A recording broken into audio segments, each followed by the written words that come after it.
that President Obama did in the Middle East. You may remember that Mr. Obama told the world he would punish the heinous dictator Assad of Syria if he gassed protesters. Assad just briefly paused before letting the gas fly. But President Obama did nothing. Now President Trump has threatened Iran with military strikes if it continues brutalizing protesters. Hume says the president must back up his threat. I see it a bit differently. U.S. strikes against Iran will not assure the Tehran government falls. Unexpected consequences loom. So a plan B might come into play. The mullahs, in a deal, would release all political prisoners they are holding and submit to inspection on the nuclear stuff. That would humiliate the holy killers and embolden internal opposition in Iran. If the mullahs turn the offer down, well, destruction will likely come very soon. Back in a moment.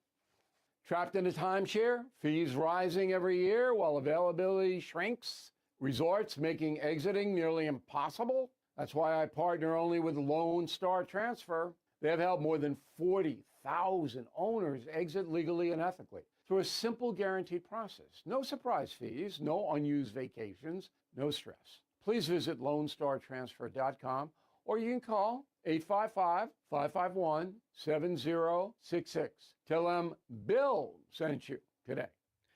That is the Morning O'Reilly Update. More analysis later on. From the Michaels Flooring Outlet Weather Center. I'm meteorologist Shane Scotch with your first alert forecast. We're going to be tracking mostly cloudy skies, highs into the upper 30s. Then into Friday, mostly sunny, highs towards the upper 40s. Saturday, a little bit chillier, 36 degrees after a dry, cold front, still mostly sunny. Sunday, mostly sunny, high of 54. Next week, to start off the week, we're going to see temperatures back towards the lower 60s, increasing chances of showers from Tuesday, lasting all the way through Friday, with temperatures cooling back down into the second half of the week. From the First Alert 4 Weather Center, I'm meteorologist Shane Scotch. Let's get moving, St. Louis. This is Mike Ferguson in the morning on News Talk STL. It's kind of interesting how the conversations about the upcoming midterm elections often aren't just about R versus D or right versus left, but sometimes it's also about generation seeing things differently than other generations. Well, that was part of our discussion we had with Joe Cunningham from Red State on Wednesday's program. Really covered a lot of ground on this. Interesting stuff. Here's what he had to say. Joe, of course, I mean, you've got the redistricting battles. You've got, obviously, the affordability, economy issues. You've got the issues over all of the chaos that's happening when the leftist agitators are going after federal law enforcement. What is it that's going to be driving voters one way or the other to the polls? We look at 2026. That's why I say I'm not going to commit to thinking I know what's going to happen at all right now. So there's a new Gallup poll. It's the first time they've ever asked this question. They asked it to a global audience. What is most important to you right now nationally? And 107 countries said the economy. The economy came in number 2 for U.S. citizens. Number 1 was politics. People in America are most concerned about politics. For Democrats, they're worried about Trump and stopping Trump. For Republicans, they're worried about the rule of law. They're worried about things like stopping the Democrats and how insane Democrats and their protesters have gotten. So this is going to be, I think, this is going to be probably the closest we can really truly come to in a long time to saying this is a referendum fight. Who's going to get the bigger referendum? If you look at most of the polling right now, Democrats and Republicans are disliked fairly evenly across the board. So they're both starting from the bottom of the barrel. They have to get all of their own voters out right now before they even worry about independents. And independents may be too angry or depressed about everything and may just want to stay home in this one.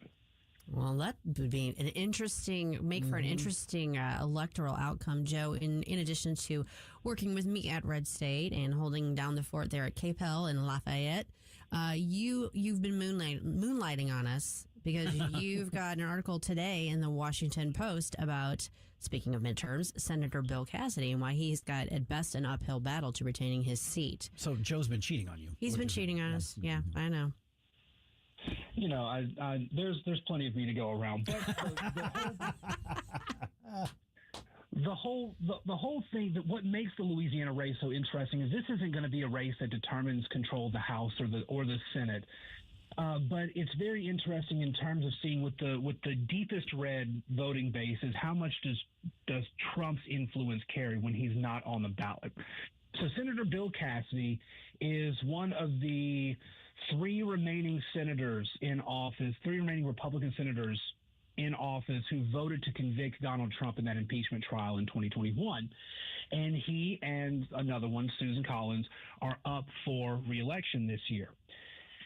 Trump hasn't done a whole lot with the main race, but for whatever reason in Louisiana, he's gotten involved here, and he has endorsed Julia Letlow, who is a little-known congresswoman from kind of the northwest part of Louisiana, and he endorsed her over Bill Cassidy, and that immediately changed the dynamics of this particular race.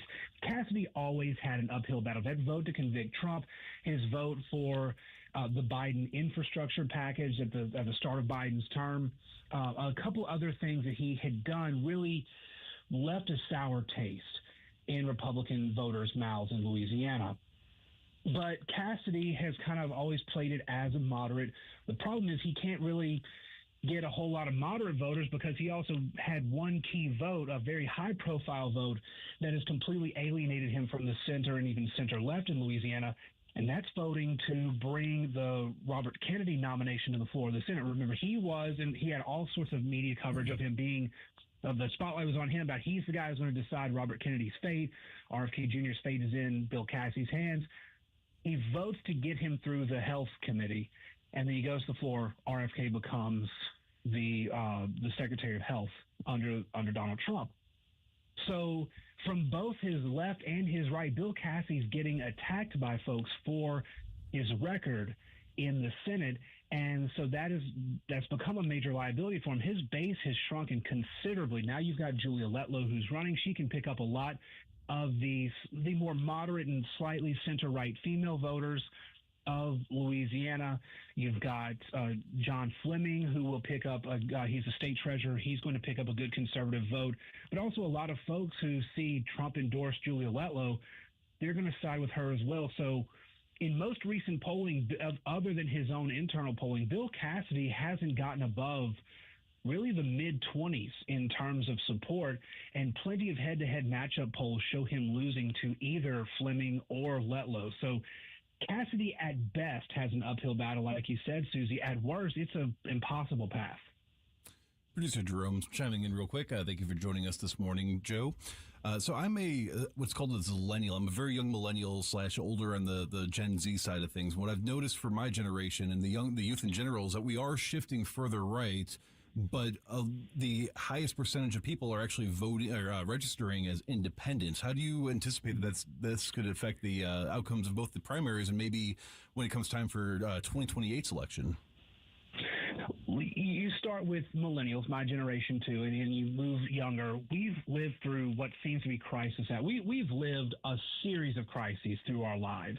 Sorry. And it's okay, Susie. I still love you. But we've lost this particular generation, millennials and younger. We've lost trust in institutions on both sides. And this is why you're finding more independent voters. And I think you're seeing the party numbers shrink as a result. Republicans and Democrats still registering voters, a lot of folks influenced by their beliefs, the people they like, and their family preferences. A lot of that goes into it. But more and more independent-minded millennials, zennials going down, they really don't trust either side because both sides have been the ones in power that have, in their eyes, wrecked everything. So the reason seeing so many younger voters stick to the independent side of things is because that they don't trust anybody else. I think there's a huge trust deficit among all institutions, right, left, and center. Overall, Joe, does that put more of a lift on the Republicans trying to hold majorities or on the Democrats trying to challenge for it? Because that momentum makes a difference. It's hard to say because both sides have stuck to cults of personality and the hyper online voices as to what dictates them. You know, Donald Trump was not the first hyper charismatic politician to win in the modern era. You go back to Barack Obama. Here's a guy kind of fresh in the scene, completely new to the scene. And he got a lot of folks really from when you go to it, a lot of folks on the independent side for multiple reasons, not the least of which is, hey, we have the opportunity to vote for America's first black president. He's an articulate, smart guy. He's new to the scene. He seemed like somebody we could trust. And then, you know, Donald Trump comes along, and Donald Trump really turns that cult of personality up to 10. Like or you know, love or hate Donald Trump, there is a very noticeable cult of personality surrounding him where a lot of folks dictate their behaviors on what Trump says or does, which has led among some public officials to them kind of shifting their whole ideologies, their whole belief system, their policy preferences based on what Trump is dictating at the time. And as both parties kind of lean into the cult of personality and the hyper online, the progressive left, the hyper online progressive left is all but dictating what the Democrat Party does. You're going to find that that's going to be the biggest problem for both sides is how do you get rational, good policy out when you are stuck dealing with, you know, these very loud, very charismatic voices on both sides. All right, Joe Cunningham from Red State. RedState.com is where we can find most of your work. And then it was Washington. What, where your article is up now? The Washington Post, the opinion section there on Bill Cassidy. All right, Joe, thanks again, man. We'll talk to you soon. Thank y'all very much. All right, don't forget tomorrow, Flashback Friday, and Jerome's chosen a theme this week. How about the ladies of the 80s? No matter how well-known or maybe one-hit wonders, if there was an underrated or just quirky song from the 80s that came from a female singer or a female-fronted band, let Jerome know if you want to hear it tomorrow. All right, this is 101.9 and 94.1 News Talk STL. I think you're a little confused. News, analysis, opinion. I've got something to say and I can't hold it any longer. 101.9 and 94.1 You won't hear the truth anywhere but here. News Talk STL. News Talk STL. This is your wake-up call. If you're still waking up stiff, sore, or mad at your alarm clock, that's not life. That's your mattress talking. This President's Day, Snooze is bringing the comfort revolution. $1,000 off Beauty Rest Black, $800 off Stearns & Foster, $500 off Tempur-Pedic Smart Base sets, and now the newest from Helix, Molecule, and Copper by Spring Air. Dream mapping, local care, real sleep science. It's personal, it's powerful, and it's time. Snooze Mattress Company. If you don't snooze, you lose.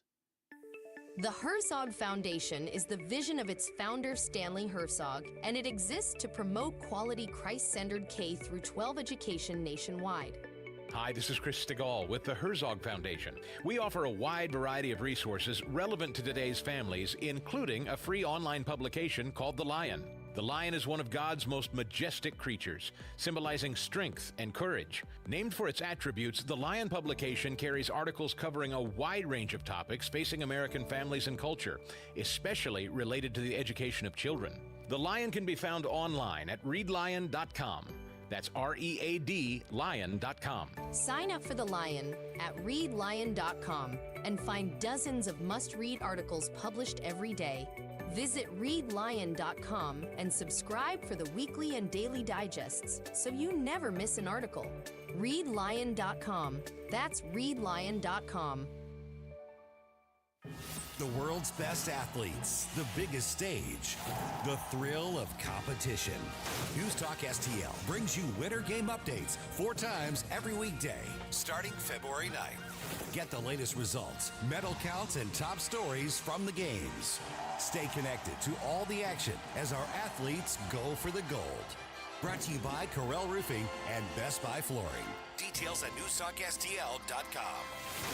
People ask all the time, who the heck is Low Cost Airlines? Well, we're not just one airline. When you're talking to us, you're talking to everyone. We are the discount supermarket for all airline tickets. Plus, we have all the airlines and always have the best prices. American, Delta, United, plus all the specialized international airlines and a lot more. And we make it easy. We guarantee you'll talk to a live human in 60 seconds. You can have the rates you need and have your trip booked in 5 minutes. Now, how cool is that? And remember, when you're talking to us, it's like talking to every single airline available with one fast phone call. All you need to do is call and find the best prices to fly wherever it is you want to go. So are you ready? Call Low Cost Airlines right now. 800-515-2397. 800-515-2397. 800-515-2397. That's 800-515-2397. Because truth matters. Let's speak that truth. Because understanding matters. Let's break this down.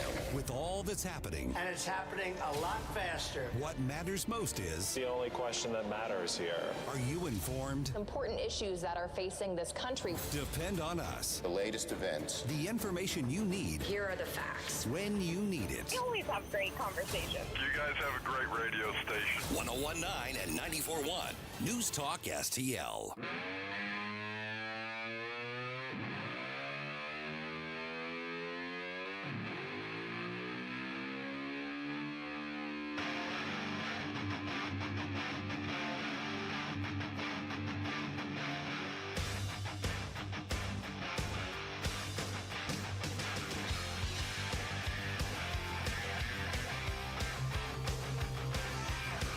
Get up, St. Louis. It's Mike Ferguson in the morning. All right, the kids are telling the grown-ups what to do on SLU's campus. The students are running the school? Basically. That sounds backwards. And some of the most lefty news coverage of it in town, the station that's just most lefty, and I don't want to cast aspersions, so I'm not going to actually say KSDK. They just gave this glowing report and just assuming that the left perspective is right. It's what you would expect from Channel 5 here. It is 5:47 right now. So this is one of those things where, the old cliche, the making the mountain out of a molehill thing. A student petition very quickly got SLU to change its position on something. This got blown up into such a ridiculous proportion. They've got a job fair coming up sometime this month on campus. You've been to college. Mm-hmm. I've been to college. Job fairs happen. Yeah. And so I don't know what part of campus this is going to be, but usually on a Division I campus, you're probably going to have hundreds of booths. Oh yeah. I mean, when I was a hiring manager, I have done booths at job fairs around the entire state, and when I was a recruiter and a hiring manager, and so among the booths that were reserved and apparently rented at this job fair was one from Customs and Border Patrol and ICE. I'm sure that went well. Right.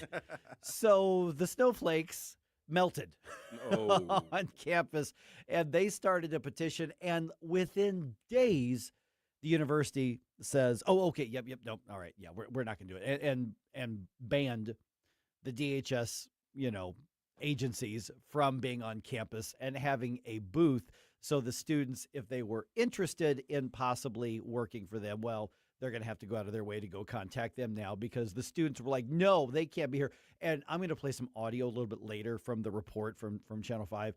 There was a student like, I would be scared because, there are people who are facing things with their families and I don't, and then they tried to do this bizarre biblical interpretation, which, by the way, Mark Maxwell just reported as fact.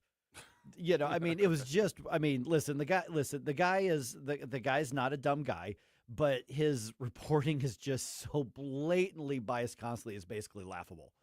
So essentially, there could have been students at this university or this school that could have been the exact type of Border Patrol and ICE agent that the left would actually want in that position. Somebody noble, kind, caring, gentle, that can no longer actually get good information directly from the people within the organization because that organization is not allowed to be at the job fair. So congratulations, maybe? Yeah, What'd you achieve? It's just a stupid, snowflakey virtue signal thing. Now, is this going to end ICE and DHS and CPB recruitment? No, it's not going to. There are people who feel passionately and they're applying, and they've got a pipeline despite all the efforts of all these local governments. Now, first of all, keep in mind, SLU's a private university. They can do whatever they want. Yeah. I've got no issue with SLU saying you can come, but you can't. It is a private university. Do they get federal funding? Yes. So I get that. But this would be different than if UMSL did something like that. That's a different story. SLU's private. SLU is I'm not going to say like notoriously left-wing. They're not like Berkeley or something like that. But they're definitely leftist, and I don't want to start a religious fight or anything, but the Jesuits tend to be farther left than the traditional Catholics do. So they are, culturally a little farther left on social stuff.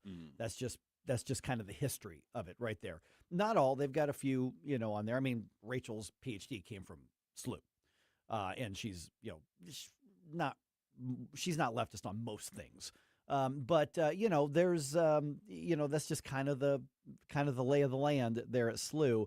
But it's another one of the dumb, the students. Well, we're scared of them and they shouldn't be here. And there's a greater good, it's just, and of course, it was even the way KSDK started their newscast last night. I'm going to play that clip, how they started it. And it violates basically every fundamental of what journalistic writing should be. It's just dumb. It was just laughable. I can't even get mad. I just found it so ridiculous. Well, I'm going to channel the spirit of Gabe real quick and say this is why we need bullying in schools. We need to have mandatory bullying in schools. I get if there was, it's not like a Klan member came up trying to get these people to recruit. Right. This is, I'm scared, even though I'm not the target, even though it has nothing to do with me. But in this imaginary scenario in my head, it makes me scared. I'm scaring myself.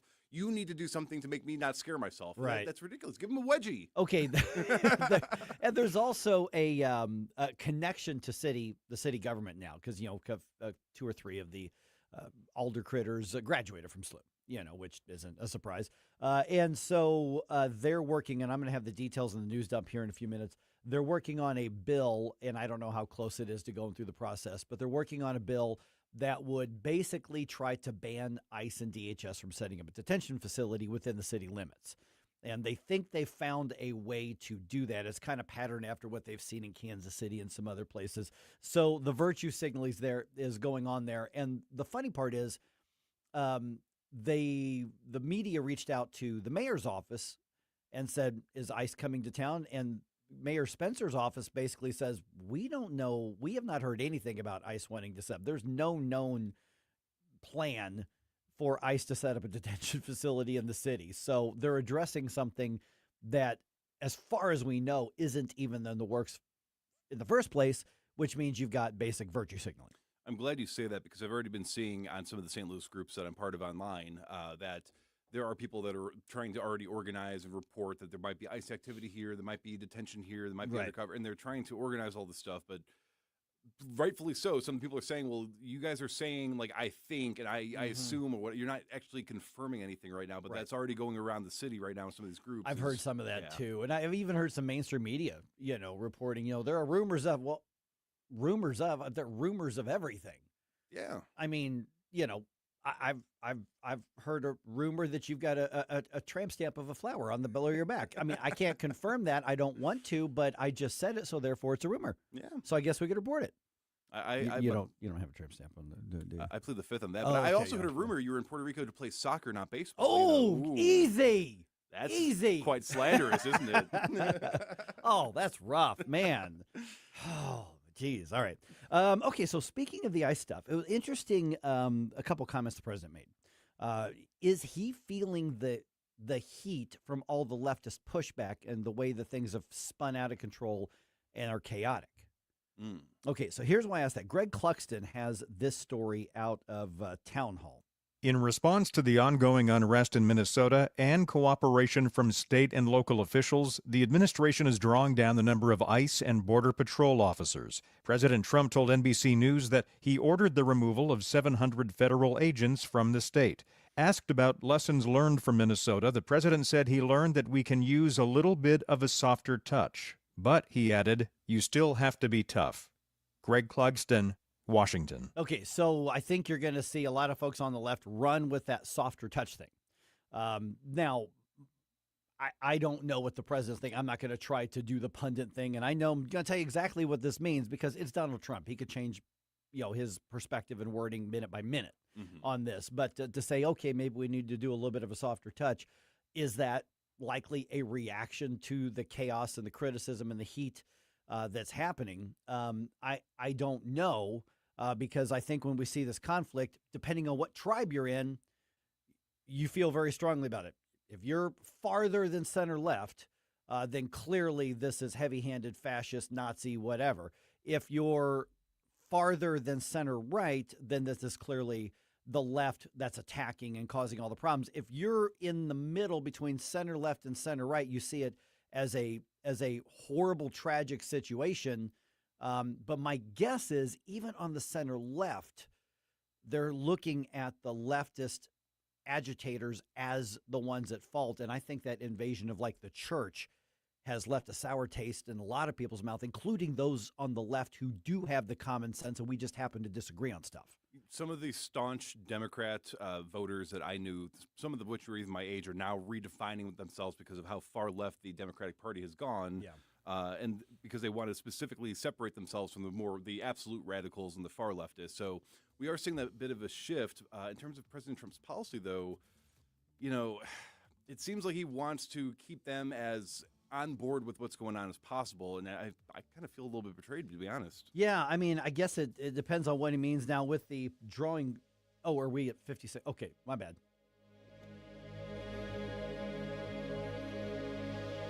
Hanson's Tree Service at hansonstree.com is your one-stop shop for expert insured tree care and more in the greater St. Louis region and at the Lake of the Ozarks. Visit hansonstree.com for 24/7 emergency tree care, grinding and land clearing, awesome organic mulch, green resource recycling, and more. Tim Jones here to tell you that whether you're dealing with old man winter at your home or business in the St. Louis region or preparing your lake home for spring, call Hanson's to help you out. No job too big or too small. Mention News Talk STL. Receive 10% off all tree care services. hansonstree.com, hansonstree.com. 1949, the last time a Republican held the top post in St. Louis City. A gallon of milk was 84 cents and streetcars ran down Grand Avenue. Unfortunately, St. Louis City streets are no longer the epicenter of family and business life. In the 80 years of Democrat control, our city has been on a steady decline. Hello, Kirk Ilsinger, chairman of the Republican Party for the city of St. Louis, and we believe it is our duty to provide a different path forward. I invite you to our meetings the first Thursday of every month. Learn more at stl-gop.com. Paid for by St. Louis City Republican PAC. Curtis Farber, Treasurer. Why are you going to work? It's Sunday. It's a brand new show on News Talk STL. JC's Sunday Showgram. Down through the years, we've had almost everybody from the NFL on the show, and this weekend you're going to hear them all, like Terry Bradshaw, Howie Long, and Joe Montana. Broadcasters like Joe Buck and Pat Summerall, plus great stories from Al Michaels and Drew Brees, and lots of comedy, all brought to you by the Weber Automotive Group. Sunday morning, 7 to 9. Then podcast each Monday on NewsTalkSTL.com.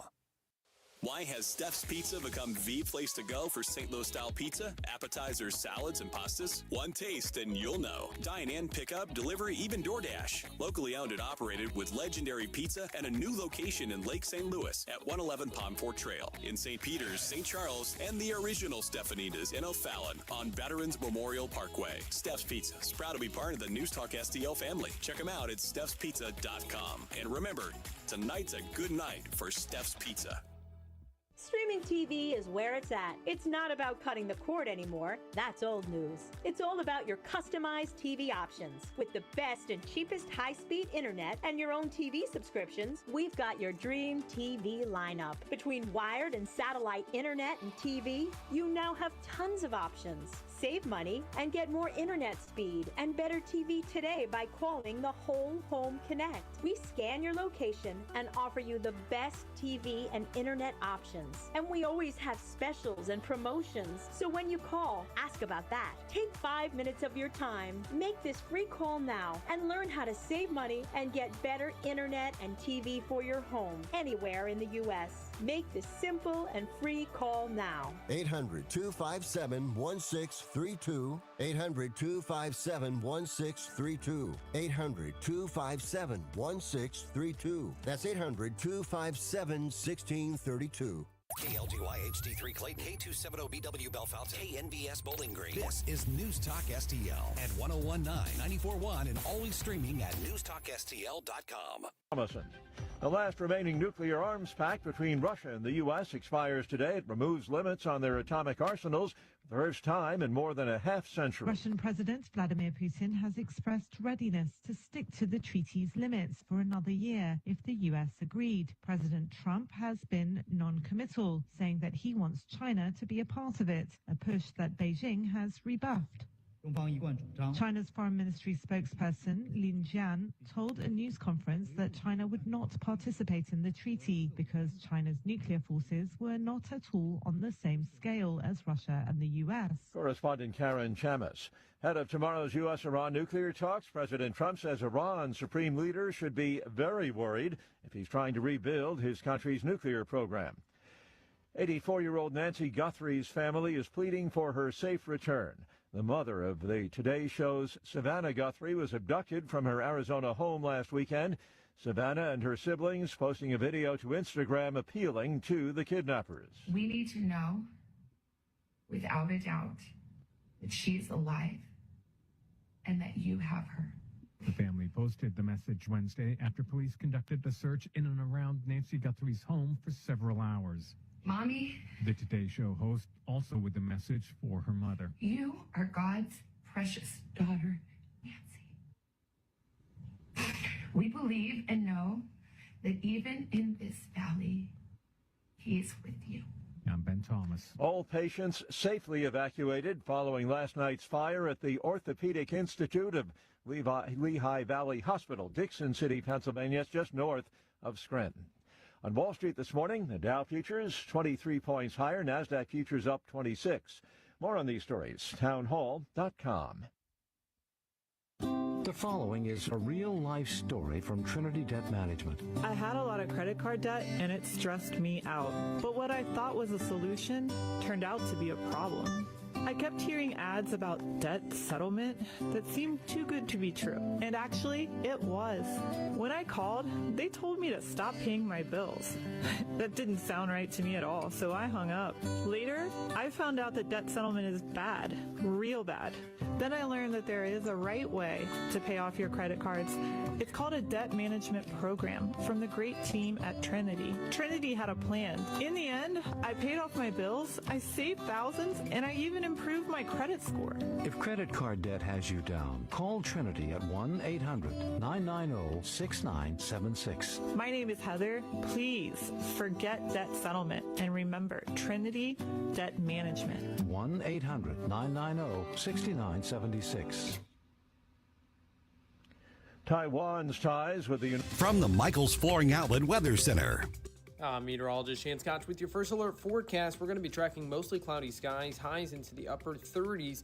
Then into Friday, mostly sunny, highs towards the upper 40s. Saturday, a little bit chillier, 36 degrees after a dry and cold front, still mostly sunny. Sunday, mostly sunny, high at 54. Next week, to start off the week, we're going to see temperatures back towards the lower 60s, increasing chances of showers from Tuesday lasting all the way through Friday, with temperatures cooling back down into the second half of the week. From the First Alert 4 Weather Center, I'm meteorologist Shane Scotch. This hour of News Talk STL brought to you by Chris Cooper and Serenity Wealth Management. Discover little-known strategies that could be the difference between choosing the care you deserve or having someone else decide it for you. Get a free copy of Chris's book at SerenityLTC.com. Mike Ferguson here. Retirement should be a time you can relax. No more stress from work. But there's one thing you can't forget about when retiring. That's your money. Do you have enough saved to fund your income for life and keep up with inflation? How will you claim your Social Security benefits? And what about long-term care? The ClearPath Wealth Management Group at Stifel is here to help answer all of these questions. You can hear their latest views on the markets and investing during On the Money, hosted by Stifel financial advisors Bob Stockdale and Eric Robert, every Saturday morning at 9, right here on News Talk STL. They can help you get organized, guide you through critical retirement decisions, and create an investment portfolio designed around around your needs. To schedule your free retirement plan consultation, go to clearpathinvesting.com. That's clearpathinvesting.com, or call 636-695-2650, 636-695-2650. Stiefel Nicholas and Company Incorporated, member SIPC and NYSE. On the next Larry Connors USA.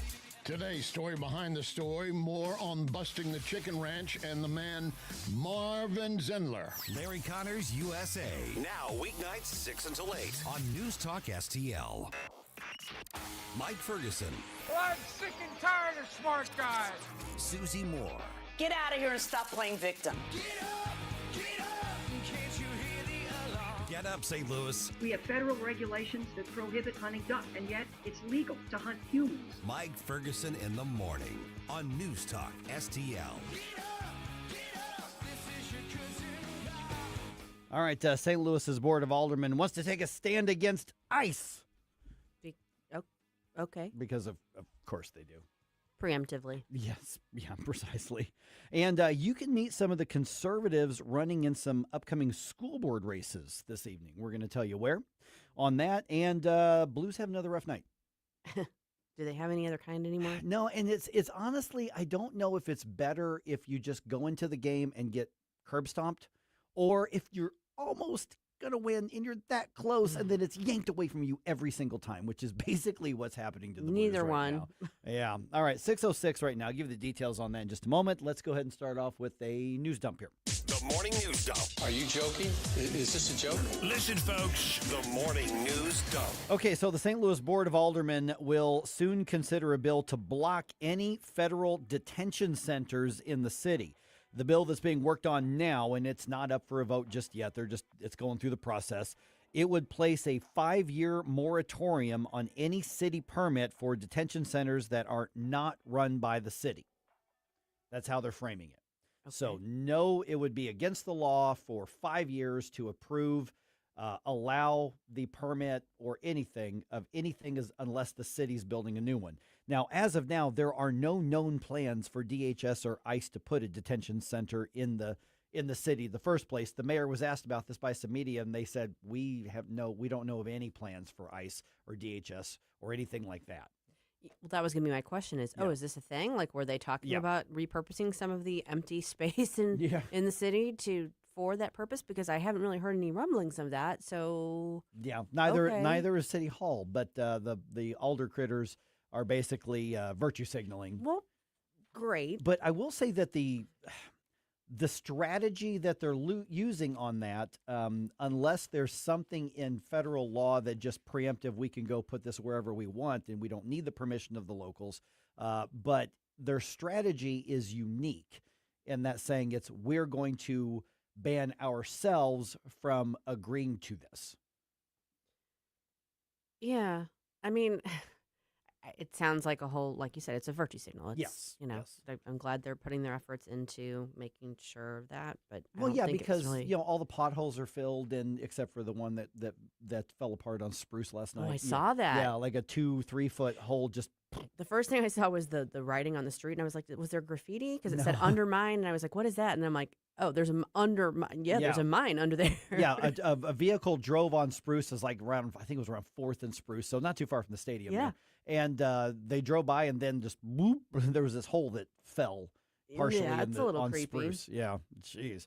All right, speaking of immigration, U.S. Border Czar Tom Homan was speaking to reporters in Minneapolis on Wednesday. We actually carried part of that here on the program, where he discussed a newfound collaboration with state and local officials in the immigration crackdown. Homan says that they have been seeing an unprecedented amount of collaboration from local jails in allowing them to apprehend people, adding that, as we talked about a little bit ago, the feds are withdrawing about 700 agents from the state, he says, because they're getting more cooperation from the local folks in the last couple of weeks. Funny how that works. It is, yes. He also confirms ICE will continue their operations in Minnesota. Operations and transnational criminal organization investigations with a focus on national security and public safety. I want to be clear. Just because you prioritize public safety threats don't mean we forget about everybody else. We will continue to enforce the immigration laws in this country. And, of course, that's not to say that suddenly Tim Walz and Jacob Fry are on board, but I think they're realizing we can't keep doing what we're doing. Well, I think they're putting up a little bit less resistance. And as you mentioned, I mean, it's not just there are other municipalities in the Minneapolis metro area that are cooperating.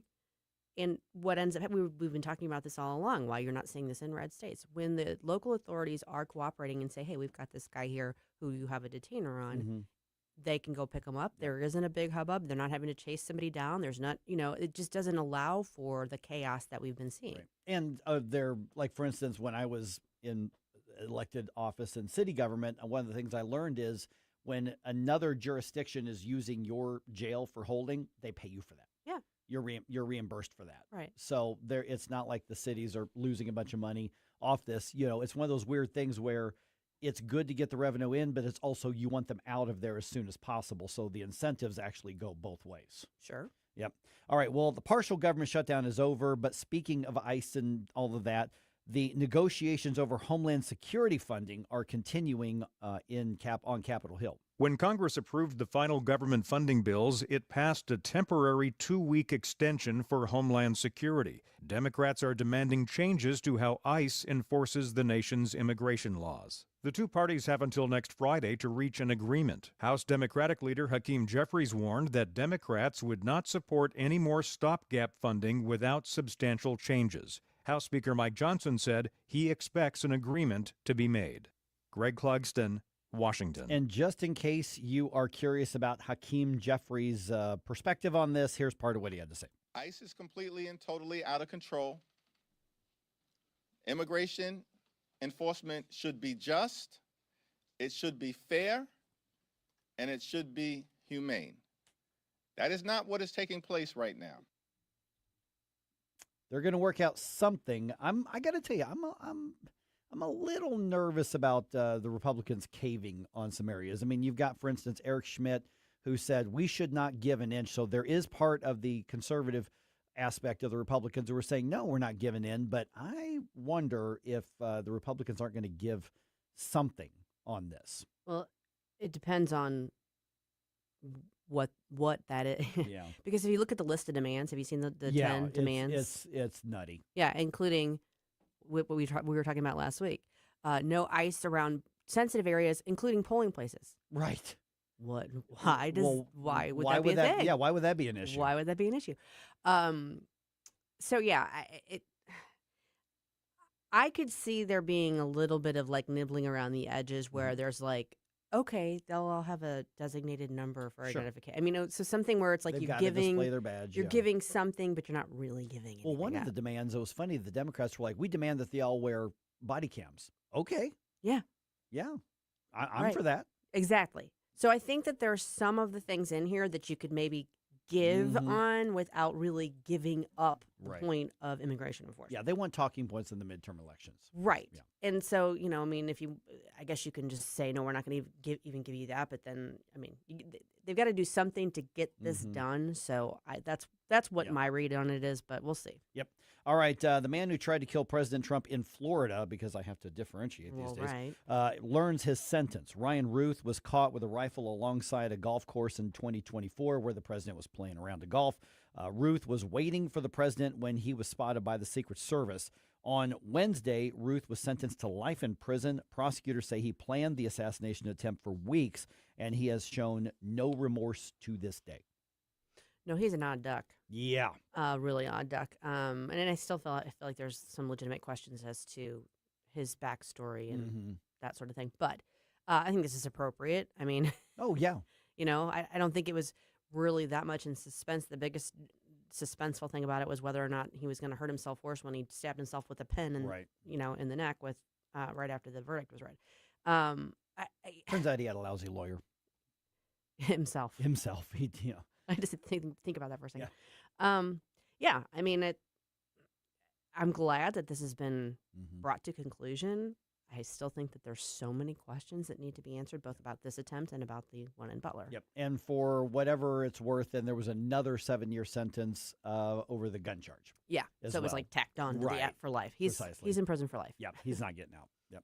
All right, conservatives who run for school boards are automatically fighting, a leftist system. They're kind of fighting an uphill battle. But tonight, 5 area conservative candidates are available to answer your questions and to make their case for the April elections. Okay. Forum is sponsored by St. Charles, Missouri Patriot Action Forum, and it's going to feature candidates for the Francis Howell, Fort Zumwalt, and St. Charles school districts. It's going to run from 5 to 7 at the Middendorf Credell Branch Library. And we're actually going to talk to Jane Puszkar about that right around 7:05. We're going to talk to Jane. Let's see here. Another loss for the Blues. Last night's final score in Dallas was Blues 4, Stars 5. Blues are now 20, 28, and 9 on the season. They are in last place in the Central Division because we've got kind of the all-star international pool play that's starting up now. The Blues are now off until February 26th. Okay. Get up, can't you hear the alarm? Get up, this is your cousin. Mike Ferguson in the morning. I'm the boss. On NewsTalk STL. Get up. 1 in 4 women will have an abortion before the age of 45 in this country. That's the tragedy we must work to stop.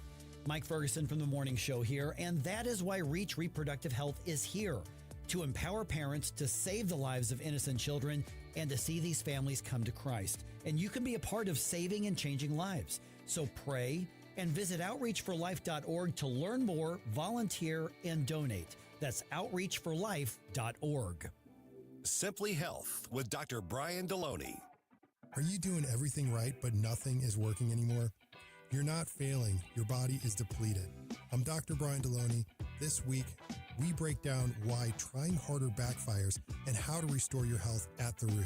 Tune in. Simply Health, Saturdays at noon on NewsTalk STL. To find out more about Simply Health Integrated Medical, log on to simplyhealthintegrated.com.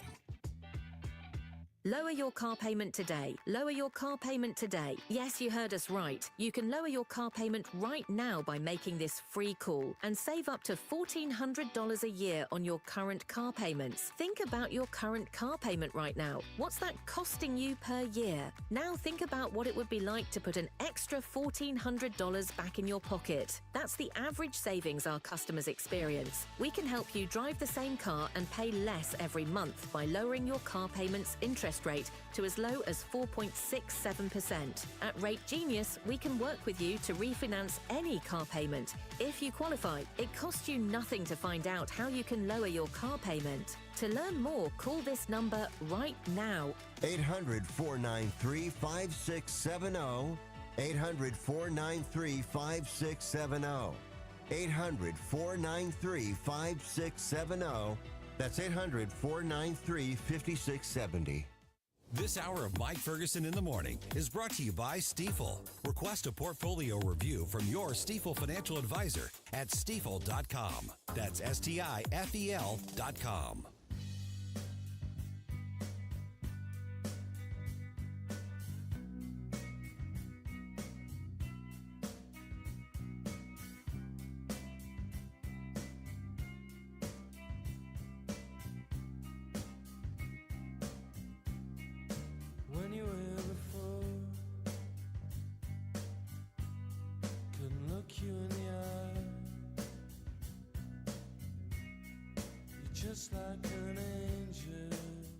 Hey guys, Billy Crow here from Jeffco Patriot Radio. Hope you had enough time to freshen up your coffee, because now we're back with Mike Ferguson in the morning.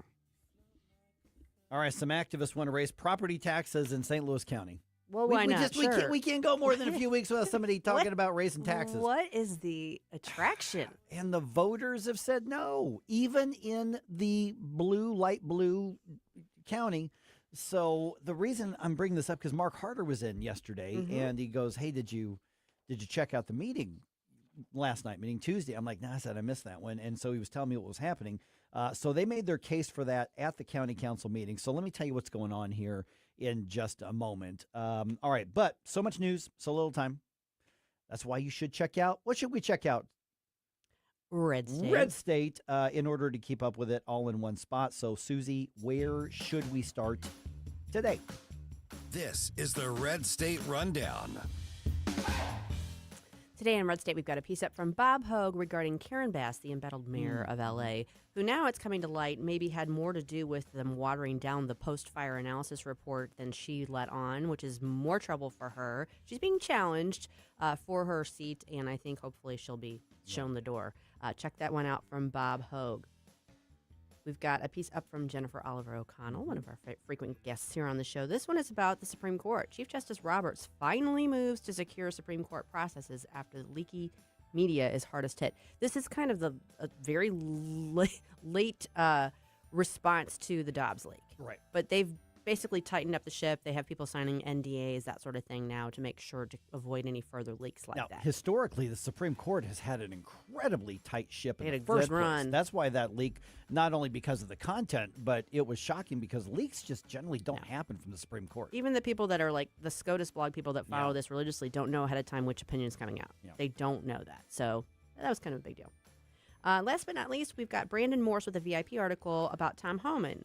He's talking about the difference between niceness and kindness. And he's making a good point about sort of the messaging and how you can be kind but not nice. Right. So it's worth checking out. That is it. And Brandon's a good writer. He is a good writer. We haven't had him on in forever. We need to Well, get it's him hard to back get him on early. So. Yeah, I know. That's but yeah, we need to get a hold of Brandon again. All right. 6:20 right now. Okay, so after the show yesterday. Just in case. Yes. I know how to get a hold of Okay. Yes. We need to do that. Sorry. Okay, so I'm just kind of doing my stuff preparing for today's show, and Mark Harder is always in on Wednesdays because he has a program every weekend, the St. Louis County Insider, and so he's in to do some work on that. And he asked me about did I check out this week's council meeting. I went, no, I didn't see it. He said it was a packed house, not a single seat was empty, and so there's some activists who are getting. Different activist groups, particularly like seniors, on board with this plan. And there's something similar in the city for this, which has been a debacle. And what they want the council to do is put on the ballot a question that would raise property taxes, and then that particular tax would go into a fund that would then help seniors with their home repairs and things like that. So if you're a senior over, whatever age that would qualify, whatever the ballot language would be, probably 62, 65, something like that, and you needed that handrail for your walk, or your roofing had a hole in it, or you had something that you just can't, keep up with yourself, there would be this government fund that you could get a grant and have somebody come fix it for you if your air conditioner conks out or whatever the case is. And so they're pushing for this under the guise of it's going to help seniors stay in their home, and they then could tap in because they may not be able to do it themselves. Okay.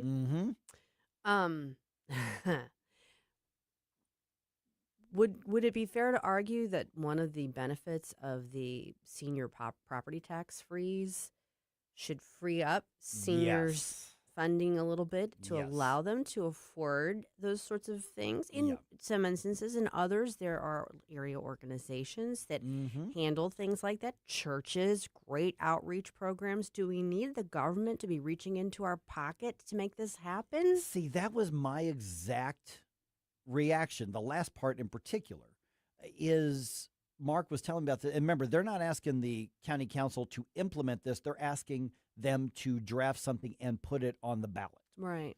And of course, there are 4 Democrats and 3 Republicans, and I don't think any of the Republicans are going to be on board with this.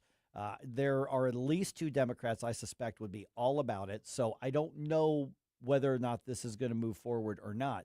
But that was my first question I said, wait a minute, is this really the government's job? I mean, I understand that it's, for instance, like the sentiment is appealing. I get that, but that's what. Why does the government need to do that? Why? Well, that was exactly what I thought. This to me is not the government's lane. We're already talking about property taxes being so harmful to people. It's one of the reasons, like you said, we did the property tax freeze because who does it hurt worse? People on fixed incomes. Right. And this does free up, it's the more, now that property tax freeze is in place, the savings are only going to be more and more and more for those who qualify for it. Sure. And that's as much a restraint on government as anything else. So the activists, the do-gooders, come in and they're like, you know what? If we just taxed everybody, then we'll have a fund that can help these people that need it the most. And they could very well, let's be really generous and assume that they have pure intentions. Okay. Somebody's grandma, somebody's great-grandma, you can't expect them to, fix that air conditioner. And they're on a fixed income. They may not be able to afford the new window unit or afford the patch for the roof or whatever. I get that, but that doesn't change the fact that that's your responsibility, not my responsibility. Right. Now, and again, I'm willing to donate to a church or a nonprofit that does something that to help those things that are needs-based, but are you... Because Mark asked him, he said, is there going to be a means test? And he said they really didn't give him an answer. So somebody who's 70 and lives in a $1.5 million home in Creve Coeur or Ladue, are they going to qualify for this? Well, as of right now, who knows? Yeah, I mean, that sounds like a great idea for a nonprofit to start up. What a great organization to build from the ground up. Right. Great intentions. Great idea. Helping those in need in Ladue. Right. And I think, not in Ladue. Not necessarily. That's not necessarily how I would package it. The Chesterfield charity. Right. But even so, I would think that's something that people would, would be generous about and would say, oh, that's a great idea. I'd love to donate to that. What? Yeah. No. Yeah. This to me this is where faith-based things should come in. This is exactly the type of helping your neighbor that is so easy to do and to mobilize. It's kind of like when, I've seen some, efforts where, members of different churches and synagogues and whatever, if they happen to be like mechanics, they'll set up a day where those who are really struggling financially, hey, come in. We'll do some repairs on your cars. So you get, that's the kind of direct aid, people-to-people aid that I think is probably more valuable than even big grants and things. But here's the other aspect. If you're talking, $2-3 million a year or whatever it is, which is, by the way, isn't going to be nearly enough to fix all of the issues on old people's homes. That's not going to be enough. But that's enough to where you're going to have to hire somebody to administer the program. Well, yeah. Because the board that oversees the senior services, because I was asking Mark, I'm like, well, who would be in charge of this? And he kind of went, yeah, that was my question too. Mark was all over this. He really has a good handle on it. And he said there is a volunteer commission that basically oversees kind of senior services and things, but he said that's a volunteer board. I don't know if they meet every week or every month or whatever it is. He said, but that's not a full-time board, not even a part-time board. It's a volunteer board. So it would go under probably that department, but somebody would have to be most likely hired at a full-time government salary to administer this new government program. Yeah. And the other part of this is you're telling basically what these activists are arguing is we're going to make sure if it's just a little tax increase, they're not going to notice it, and it's for this good of this group. So everybody has to pay a little more, and we're going to funnel it through government to a few people. Who are these activists? Mark did not remember the name of the group right offhand, and the article on it is frankly behind a paywall. But David Stokes from the Show Me Institute testified against it, and he's going to be with us at 8:05 to give us some more details on this. So it's apparently some of the same folks that got the city of St. Louis to come up with a similar program. And by all accounts, it's a complete debacle. They've run out of money. They can't. There's no way. I mean, they can keep up. I mean, why you would do something like that in the city? I mean, I get the sentiment, but you're losing your base of population to start with. Now, I don't think that's going to lead to a loss of base of population in St. Louis County. But it's just not well thought out policy, and it's not the role of government. I want to know more about the group. Yeah. And if they are truly of pure intent, which I'm going to be willing to, I would say they probably are. There's nothing stopping them from getting a charity like this off the ground. It's just easier to go take other people's money. Is it really? I mean, you got to go through an election process and all that. Why not just? Well, but they could even do their own referendum, but that's hard. It's easier to get 4 people on the county council just to put it on the ballot and hope people go, okay. No. That's my answer. That's no. the thing, is that it's easier to find government to reach into other people's money for your pet project than it is to actually do the work. Yeah. Going to government and getting a tax increase is not doing the work. That's not helping your neighbor. Showing up with hammers and nails and shingles, that's doing the work. Amen. Yeah. They should do it. All right.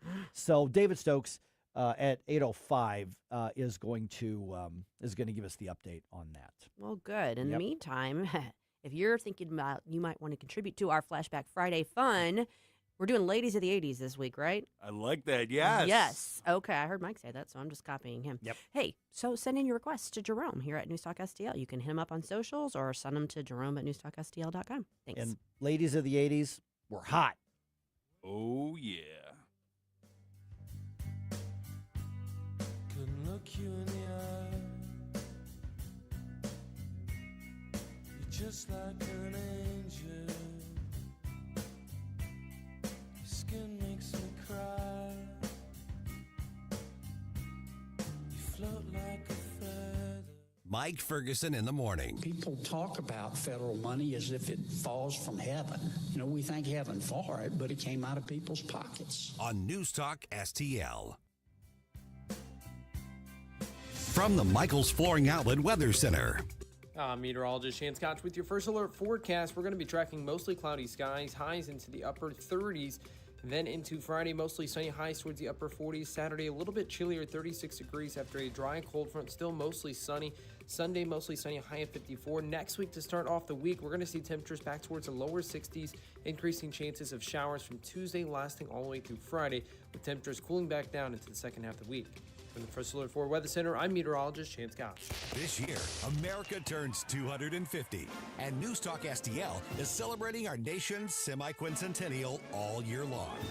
News Talk STL, #1 for live and local Soros-free talk, with proud supporters of our 250th birthday celebration, custom foam, and Lee May concrete block. 250 years strong, and we're just getting started.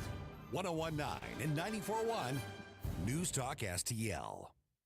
Tim Jones and Chris Arps in the afternoon. Speaking to David Stokes, Director of Municipal Policy at the Show Me Institute, tell Chris and I about Waymo, these robo-taxis. That is pretty obvious that these cars are much safer than human-driven cars. And much like I like horses, I like humans. Dave, my God, man, they're killing cats. I'm not an expert, but I do believe in the history of America that probably some human driving a car has also run over a cat. Tim Jones and Chris Arps, weekdays at 4 on News Talk STL. Honey, he says we're in legal trouble and we're going to lose our retirement. We have to get to a crypto ATM now. This can't be right. It's not right. I'm Attorney General Catherine Hanaway. We've received reports of devastating new scams involving crypto ATMs. Let's report this. We're here to help. Report suspected fraud at 800-392-8222 or visit ago.mo.gov. Sponsored by the Missouri Attorney General's Office. Look through your children's eyes, and you'll see the true magic of a forest. It's a storybook world for them. You look and see a tree. They see the wrinkled face of a wizard with arms outstretched to the sky. They see treasure in pebbles. They see a windy path that could lead to adventure. When they discover the forest, their imagination is inspired by the smell of pine, the crunch of leaves beneath their feet, the sound of birds calling out for attention. And they see you, their fearless guide through this fascinating forest world. You are the hero in this book. This is a memory being made. This is what they will laugh about years from now. These are the roots, grounding and nourishing them. Find a forest near you and start exploring at discovertheforest.org. Then look through your children's eyes and discover the magic all around you. That's discovertheforest.org. Brought to you by the United States Forest Service and the Ad Council. If you have a phone, you have a radio. Yes, I listen on my phone. Download the all-new News Talk STL app. Love the all-new News Talk STL app. It is awesome. And listen anytime. Love the News Talk STL app. Anywhere.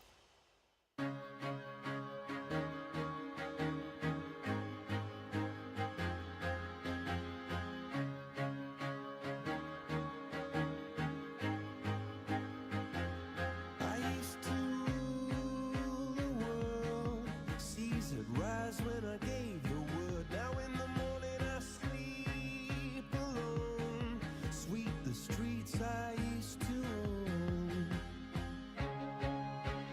Hey, Chris Arps from the Tim Jones and Chris Arps Show. Make sure that you're listening to our show this afternoon from 4 to 6. Now back to the Mike Ferguson in the Morning Show.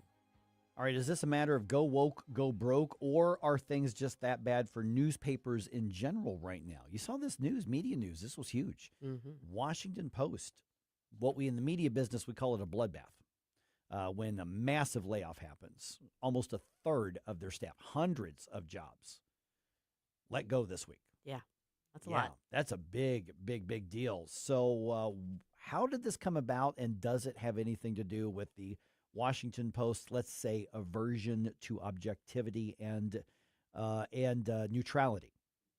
Is that a polite way of saying it? It is a very polite way of saying it. We're now joined by Tim Graham. He's the executive editor of the Media Research Center's Newsbusters. And Tim, good to chat with you here. 30%, 300 jobs.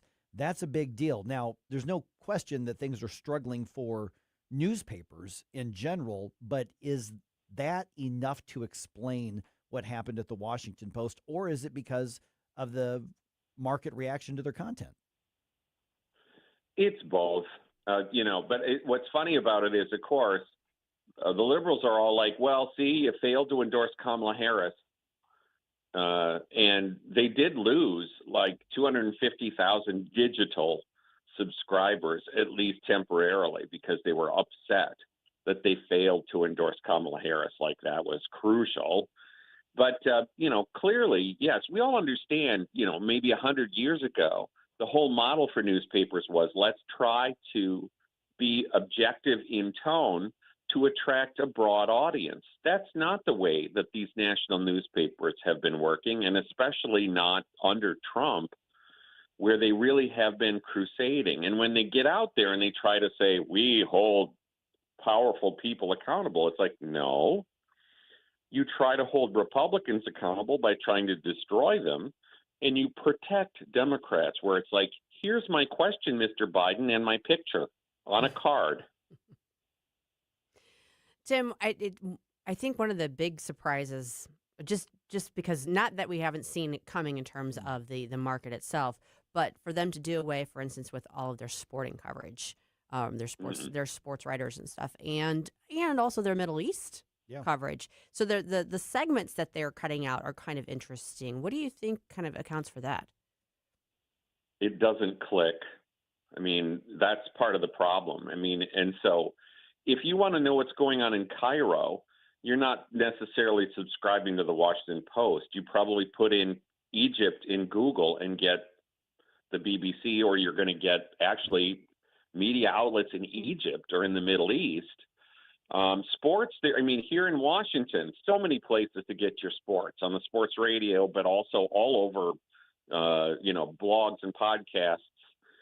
So, it's just not as much of a market for some of those things. What's really odd, though, is that here the Washington Post says, well, we're gonna stop all of these foreign bureaus, and we're going to cut sports and the books section, and they're going to say, well, this is the rise of authoritarianism, and it's like, cutting the sports section is surrendering to Trump? Yeah, and Tim, when you look at 300 jobs, obviously there are going to be resets in the market, and there's a lot of competition in media. But this kind of cutback, a third of your workforce, that's not something that just happened over the course of a short amount of time. This has been something that is more like the slow-moving train wreck that's happening. So, what's leading to what led the Washington Post to be in that situation? You talked about the short-term things. Leftists were upset they didn't endorse Kamala Harris. Okay, well, that could definitely explain some blips in short-term losses in revenue. But a move like this, like I said, that doesn't happen in any sort of short term. They've been going financially and business-wise apparently in a rough direction for a long time. What is it that set their tone? What was about their direction that's put them in this position? Yeah, the newspaper business has really never recovered from classified advertising going to the internet. That's a crucial piece of this. And I think, Jeff Bezos bought the Washington Post because it was financially struggling. And I think in part, Bezos was thinking, hey, this is a neat business problem for me to try to solve. But I think you have to also be cynical enough to think Jeff Bezos is going to improve his image with the entire press by buying the Washington Post. And now, of course, they all hate him because he's not doing enough. But yes, the fact of the matter is, look, let's just take my son Ben is 35 years old now. He doesn't read newspapers. He's certainly not, you won't catch him holding a newspaper. The most rebellious thing a teenager could do today to look like a weirdo is to hold a newspaper. They don't listen to broadcast radio. Sorry. They don't watch broadcast TV. They get everything on their phones or their computers. And so there's a real business problem in general that doesn't have anything in particular to do with this left-wing political crusading. How much do you think the role of their involvement in, for instance, Russia collusion hoax, things that have really been kind of undermined and undercut, debunked, if you will? How much do you think that contributes to people's unwillingness or disinterest in their coverage? Yeah, I think there is a cynicism there. Is that people, the Washington Post wants and the liberal media in general want to walk around and saying, we're a vital pillar of democracy, and they never really accept how wrong they were about something like Russian collusion. Now, Eric Wemple at the Washington Post, he's now at the New York Times, really took some time going into how wrong they were about Russian collusion, from Rachel Maddow to the papers themselves. But they're going to all pretend they never make any mistakes. And let's remember, you win a Pulitzer Prize for doing stories not that are accurate, but that are on the right topic. The Washington Post won a Pulitzer for Russian collusion coverage because they were on the right topic. But yes, obviously a lot of Americans will look at these things and say, as I said before, you're not holding all government accountable. You're trying to ruin one party and help the other one. We are visiting with Tim Graham from Media Research Center and Newsbusters. Okay, so with the digital marketplace over the past 10 years, I would say, obviously there's a constant reset in media and consumption of it. The headlines are Washington Post right now, but what kind of reset are we looking at right now as far as the overall marketplace and landscape for media, particularly that kind of old traditional media that's been around for a long place that's trying to survive in a new environment? Yeah, I mean, again, this is one of the things they came out of this 2024 election saying, where has the media's power gone? Because they tried so hard to ruin Trump in 2016. They felt like they succeeded in 2020, despite the fact they didn't put him in jail. And now he's back in 2024. And, part of this might be that the left-wing audience is so depressed that they're not consuming as much media because it's just too painful, which would also explain, again, the kind of the crummy ratings for the late-night comedians, because it's just being anti-Trump all the time, 24/7, just doesn't do it anymore for them. But, we've seen a democratization of media. This is what they were upset after the 2024 election. People are getting their news from Joe Rogan. They're very upset about people going to blogs and podcasts and reading tweets and Instagram. And then we've been struggling with that for a while. They don't like that. I mean, so they want to say, well, our reporting is so precious. Well, obviously there's room for original reporting, but also people can just watch these things live now. I can watch Trump's interview. I can watch the White House press briefing. And sometimes when you look at how they report on it afterwards, you're like, well, you left out a lot. It's true. What do you think it is that there's this sense of entitlement that kind of oozes? I mean, no one wants to lose a job, and I don't begrudge anyone feeling upset about losing their job, but there's this sense of this shouldn't be happening to us. We should have our jobs. It was kind of similar to what we saw when they were cutting a lot of the federal judges' jobs. When Doge really was first very active in this administration, this sense of, well, I shouldn't be losing my job. I'm too important. Mm-hmm. What is that just sort of like the Beltway mentality of media, or I don't know what accounts for that. Learn to code. Oh, sorry. That's very unsympathetic. Yes, look, journalists think they're more important than everybody else. You know, I grew up in rural Wisconsin, and the dairy farmers' kids would come to school and go, "You wouldn't have milk if it wasn't for us." And we were just like, dude. These people think we are the most important. So if there's mass layoffs at the auto factory, they don't take it as the same way as a layoff at a newspaper. And so the other thing here is, the way they're raging at Jeff Bezos now, like he's somehow surrendering to authoritarianism when he could fund the Washington Post with, what did they say, the change dug out from his limo seats. They're all upset that, yes, you should always subsidize entitled reporters to screech about Trump all day long. And it's like, look, guys, at the end of the day, you're working for a business, and a business has to find customers. And, this is where one of the publishers said to the reporters at the Post, nobody's reading your stuff. Mm-hmm. Tim, in the last minute or so we've got here, obviously we harp on, leftist biased media a lot. I'm about to do it here in a little bit for some local coverage as well. And there's good reason to do that. People say they want objective journalism, and they want somebody to just call balls and strikes and let us make up our own mind. I'm not convinced that that's actually true. But is there a market for traditional journalism anymore, or have we just basically divided into our tribes and we have our own media outlets to support those? Yeah, I think, since the rise of Fox News and the rise of MSNBC in 1996, there is more of a team mentality, and it really is up to American citizens to say, well, I can't just consume media from my side. And the reality is, for many conservatives, you can't really get away from the liberal media. I think it's easier for liberals to pretend that conservative media doesn't exist. They just seem to know less about the conservative point of view than conservatives know the other way. You absolutely should hope that there's a place or an audience for traditional reporting. And, we're still getting some traditional reporting, but there is so much opinion drenched in it. And that's certainly true of the Washington Post. It's like, you guys could write this in a more neutral way. And they just refuse, because in today's hothouse environment, neutrality is somehow enabling Trump. Yeah, and I don't think this is going to be the last sort of headline we see about this. I don't know which other outlet is next, but this is probably just the next one in the line of the reset in the media, I would guess, Tim.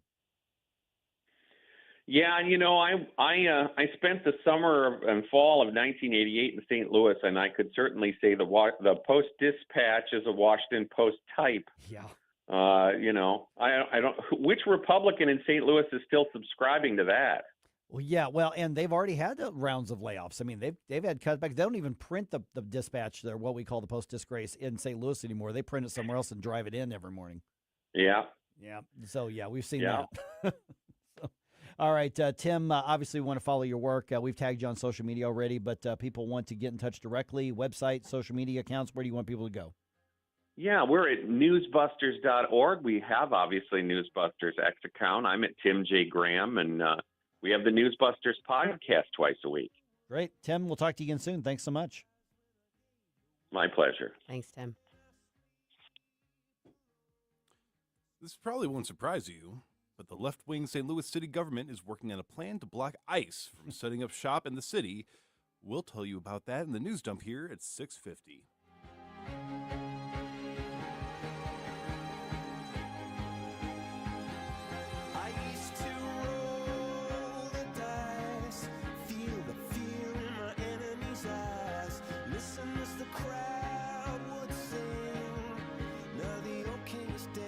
Mike Ferguson in the morning. We hear about wokeness, but let me just say, we woke up. On NewsTalk-STL. This is 101.9 and 94.1. I have to tell you, if this is how they're going to behave, I'm rethinking my position. NewsTalk-STL. Looking for an underwater adventure or a scaly new friend? Dive into Tropical World Pets on Watson Road. For 32 years, this family-owned wonderland has been St. Louis's go-to destination for all things aquatic and reptilian. With over 7,000 square feet of aquariums, we're home to the area's largest selection of freshwater fish, including rare cichlids you won't find anywhere else. But that's not all. We've got tarantulas, snakes, and lizards galore. Tropical World Pets, 314-849-4020, or visit twpstl.com. Tim Jones here from my great friends at Comprehensive Chiropractic, the premier chiropractic and sports performance facility in the region. How do I know? Simply put, they've helped me on many occasions. Here's another solution to your everyday aches and pains. The Studio Health and Wellness Center. Services include Pilates and yoga, both with certified instructors. I can also highly recommend the massage therapy, which is not an indulgence. It's a proven method of healing and restoration. Trust my friends at Comprehensive Chiropractic in Eureka. cchiropractic.com. That's cchiropractic.com. If you turned 65 recently like me, it's important you find a Medicare Advantage plan that gives you the coverage you're looking for. But finding one can be difficult. The best thing I did, and I suggest you do the same, is call a licensed insurance agent and let them walk you through your Medicare Advantage plan options. There are so many benefits you have access to, so make the call now and let the representatives explain everything to you. Our licensed insurance agents can offer you a variety of Medicare Advantage plans. Plus, the call is free, the information is free, and there's no obligation to enroll. We're here to make it easy for you to select a Medicare Advantage plan that may work for your needs. Finding a Medicare Advantage plan can be easy if you do what I did. Make a quick call right now to learn more. Thank you. 800-439-7851. 800-439-7851. 800-439-7851. That's 800-439-7851. This hour of Mike Ferguson in the Morning is brought to you by Stifel. Request a portfolio review from your Stifel financial advisor at stifel.com. That's STIFEL.com. Be careful, do you catch my drift? Cause what I really want to know is, can you catch these fits?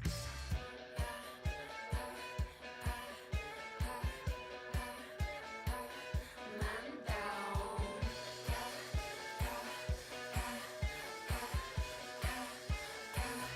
Level up. I know all too well just what you're like. Good morning, Missouri. It's your boy Joe Pags. I'll talk to you tonight at 10. But right now, let's get back to Mike Ferguson in the morning. All right, as Jerome just said, St. Louis's Board of Alder Critters wants to take a stand against ICE. You go, girl. Oh, man. Also, you can meet some of the conservatives running in the upcoming school board races this evening. We're going to tell you where. We're going to talk to one of them, Jane Puszkar, at 7:05.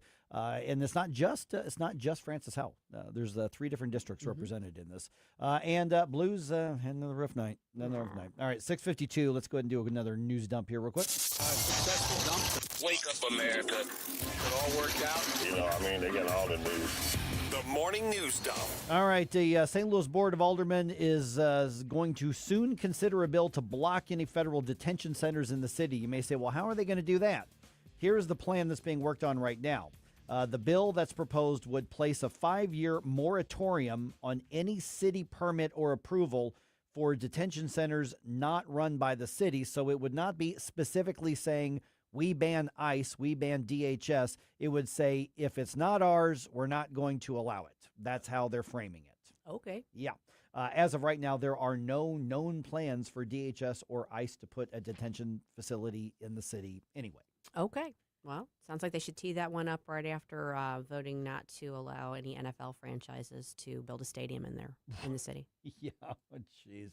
So, is it just virtue signaling? Yes.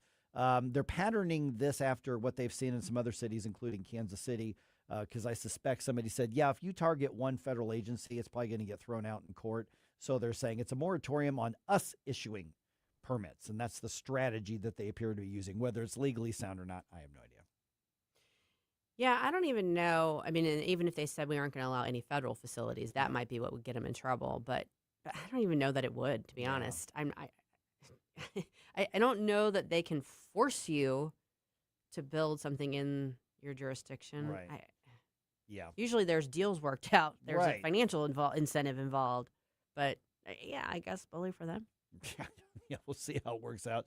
All right, the partial government shutdown is over. I got to keep reminding you that because I don't think anybody noticed. What? But difficult negotiations over Homeland Security funding are continuing, and they've got, 8 days left to figure it out. When Congress approved the final government funding bills, it passed a temporary 2-week extension for Homeland Security. Democrats are demanding changes to how ICE enforces the nation's immigration laws. The two parties have until next Friday to reach an agreement. House Democratic leader Hakeem Jeffries warned that Democrats would not support any more stopgap funding without substantial changes. House Speaker Mike Johnson said he expects an agreement to be made. Greg Clugston, Washington. All right, conservatives who run for school boards, that's an uphill fight to begin with. Yes. Without a doubt. Tonight, 5 area conservative candidates are available to answer your questions, to make their case for the April elections, and ask for your support. The forum is sponsored by the St. Charles, Missouri Patriot Action Forum. It's going to feature candidates for the Francis Howell, Fort Zumwalt, and St. Charles school districts. It's going to run from 5 o'clock to 7 o'clock at the Middendorf-Credell Branch Library. Doors are going to open at 4:30 for this. Jane Puszkar is among those candidates who are going to be there. We're going to talk to her in about 10 minutes. Well, I think that's a good idea. We should have more candidate forums like that. I think so, too. Give people a chance to ask questions. All right. You may want to think twice before letting your kids watch the Super Bowl halftime show. 1 Million Moms, a conservative advocacy group, is issuing a warning over the headliner Bad Bunny. He's a Puerto Rican-born rap artist who will reportedly spend his time on the halftime stage, putting on a show that, quote, honors queer icons, generations of drag, resistance, and cultural rebellion. Bad Bunny, whose real name is Benito Ocasio, is reportedly also planning to appear on stage dressed as a woman. Super Bowl 60 takes place this Sunday. Michael Harrington reporting. Ooh, edgy. Yes, stunning and brave, stunning and brave. It has so much to do with the NFL, too. Right. Well, I wouldn't, I'm going to say at some point, I wouldn't be surprised if the next NFL expansion team is named the Skirts or something like that. What are the uniforms going to look like? Yeah, very dainty. I mean, nothing says good old-fashioned American football like drag queens, right? Yeah. Right. I mean, this doesn't happen in hockey, just saying. That's true. It's true. Oh, my goodness. All right. Where will your groceries cost less? Consumer Reports compared prices around the country, came up with an average, and what they did is they used Walmart as a baseline, saying this is what we're going to assume is the standard because so many people buy their groceries at Walmart, and they found that Costco, on average, is 21% less expensive than Walmart. Aldi is 8% less expensive than Walmart. Comparable groceries will cost you about 6% more at Target, 19% more at Save-A-Lot, 24% more at Trader Joe's, and almost 40% more at Whole Foods. That surprises me about Save-A-Lot. Yeah. Interesting. Yeah, that's what they found around the country there, as well. All right, and speaking of hockey, another loss for the Blues last night. Last night's final score in Dallas was Blues 4, Stars 5. Blues are now 20, 28, and 9 on the season. They are in last place in the Central Division because of the international pool play kind of all-star break that's happening right now. The Blues are now off until February 26th. And as I noted, the bright news there is that means they can't lose for 3 weeks. That's right. They will not lose a game for the next 3 weeks. We guarantee that.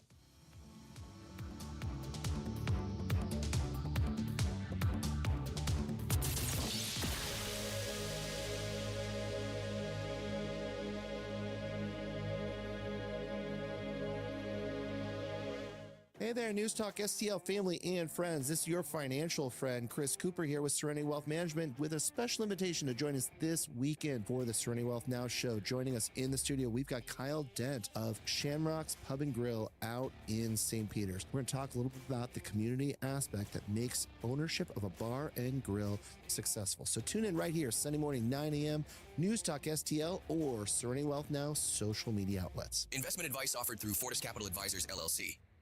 Hey, Colombo here for Intervine, a great local company that has customers all across the country due to the quality of their products. Intervine has the best flashlights, lanterns, headlamps, and even batteries, including the new Monster 2000 Lumen waterproof lantern and the Sentinel 2000 self-defense flashlight. Our home and vehicles are full of great Intervine products, and right now you can shop their website and get 25% off your entire purchase just by using my name, Tony, as your promo code. That's promo code Tony at Intervine.com.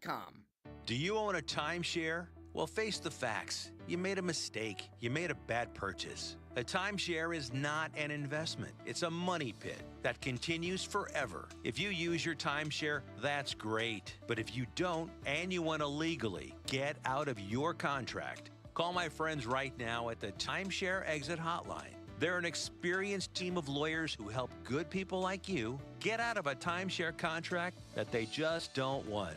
Don't throw away your money on maintenance fees. Use it for things you really want. We can help you end your timeshare contract and stop the money drain immediately. If you're ready to move on with your timeshare, call our team right now. Cancel your timeshare now with this free call. 800-524-1641. 800-524-1641. 800-524-1641. That's 800-524-1641.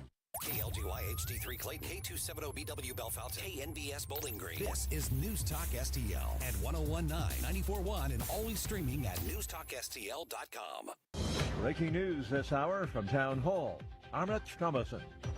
President Trump suggests that federal agents enforcing immigration law really could be a bit more gentle in their duties. In response to the ongoing unrest in Minnesota and cooperation from state and local officials, the administration is drawing down the number of ICE and Border Patrol officers. President Trump told NBC News that he ordered the removal of 700 federal agents from the state. Asked about lessons learned from Minnesota, the president said he learned that we can use a little bit of a softer touch. But, he added, you still have to be tough. Greg Clugston, Washington. The search for 84-year-old Nancy Guthrie into its fifth day now. The mother of Today's Show co-host Savannah Guthrie was abducted from her Tucson, Arizona area home last weekend. In a video on Instagram, Savannah and her siblings appeal to the kidnappers. We, too, have heard the reports about a ransom letter in the media. As a family, we are doing everything that we can. We are ready to talk. But she says they have to be assured without a doubt that their mother is alive and that those who get in touch are holding her. And the family's heart-wrenching appeal, please reach out to us. Been a deadly helicopter crash near Flagstaff, Arizona. The state's Department of Public Safety says a trooper and the copter pilot were killed. They were responding to an active shooter situation. A suspect suffered non-fatal gunshot wounds and was taken into custody. No reports of injuries from last night's fire at the Orthopedic Institute of Lehigh Valley Hospital just north of Scranton in Dixon City, Pennsylvania. Dozens of patients were safely evacuated. On Wall Street, stock futures now in the red. The Dow futures are down 161 points. NASDAQ futures off 231. The S&P futures 42 points in the red. More on these stories, townhall.com. They say timing is everything in the gold and silver markets, and it's true. Dennis Prager here for AmFed Coin and Bullion. Although you can buy at the right time, if you buy the wrong coins, you may not make a profit. When gold was $400 an ounce, many people were talked into buying high-grade old gold and silver collector's coins. Unfortunately, most of the people who bought these so-called semi-numismatic coins, like the $20 St. Gaudens and Liberty Head gold coins, have not broken even on their investment. Incredible, given that gold has risen approximately 525% since then. So while timing is everything, if you buy the wrong coins, the timing simply doesn't matter. Having a dealer who cares about positioning you in the right types of coins or bullion will mean more to your portfolio than anything else. That's why I deal with Nick Rovich and AmFed Coin and Bullion. Whether you're buying or selling, call 800-221-7694. That's 800-221-7694. Or go to AmericanFederal.com. AmericanFederal.com. From the Michaels Flooring Outlet Weather Center. I'm meteorologist Shane Scott with your first alert forecast. We're going to be tracking mostly cloudy skies, highs into the upper 30s. Then into Friday, mostly sunny, highs towards the upper 40s. Saturday, a little bit chillier, 36 degrees after a dry, cold front, still mostly sunny. Sunday, mostly sunny, high of 54. Next week, to start off the week, we're going to see temperatures back towards the lower 60s, increasing chances of showers from Tuesday, lasting all the way through Friday, with temperatures cooling back down into the second half of the week. From the First Alert 4 Weather Center, I'm meteorologist Shane Scott. This hour of News Talk STL is brought to you by Rodney and Jen Wallner and the entire Wallner home selling team at Berkshire Hathaway. Call them today at 314-810-SOLD. 314-810-SOLD. If you love your pet, which I know you do, then they deserve the excellent treatment and care they'll receive at Pacific Animal Hospital in Pacific, Missouri, a full-service veterinarian facility. Originally built and grown by my dad, Dr. Bill Jones, a new generation of wonderful veterinarians and staff at Pacific continue to provide outstanding medical, surgical, dental, boarding, and grooming services for your favorite furry friends. Our family entrusts the care of our pets only to the experienced docs and staff at Pacific Animal Hospital. You should too. Call them today, 636-257-2100, 24/7 at PacificVets.com, PacificVets.com. License number GL250000615. Hey, it's good to see you. Home power used to be simple. Now the car plugs in, the scooter plugs in, the space heater plugs in, and your electric panel starts popping. That sounds bad, but I like popcorn. Popcorn is great, sparks are not. Call Grasser. We'll upgrade your panel so you can run it all. Electric and plumbing, the Grasser way. Green is always Grasser at GrasserHomeServices.com.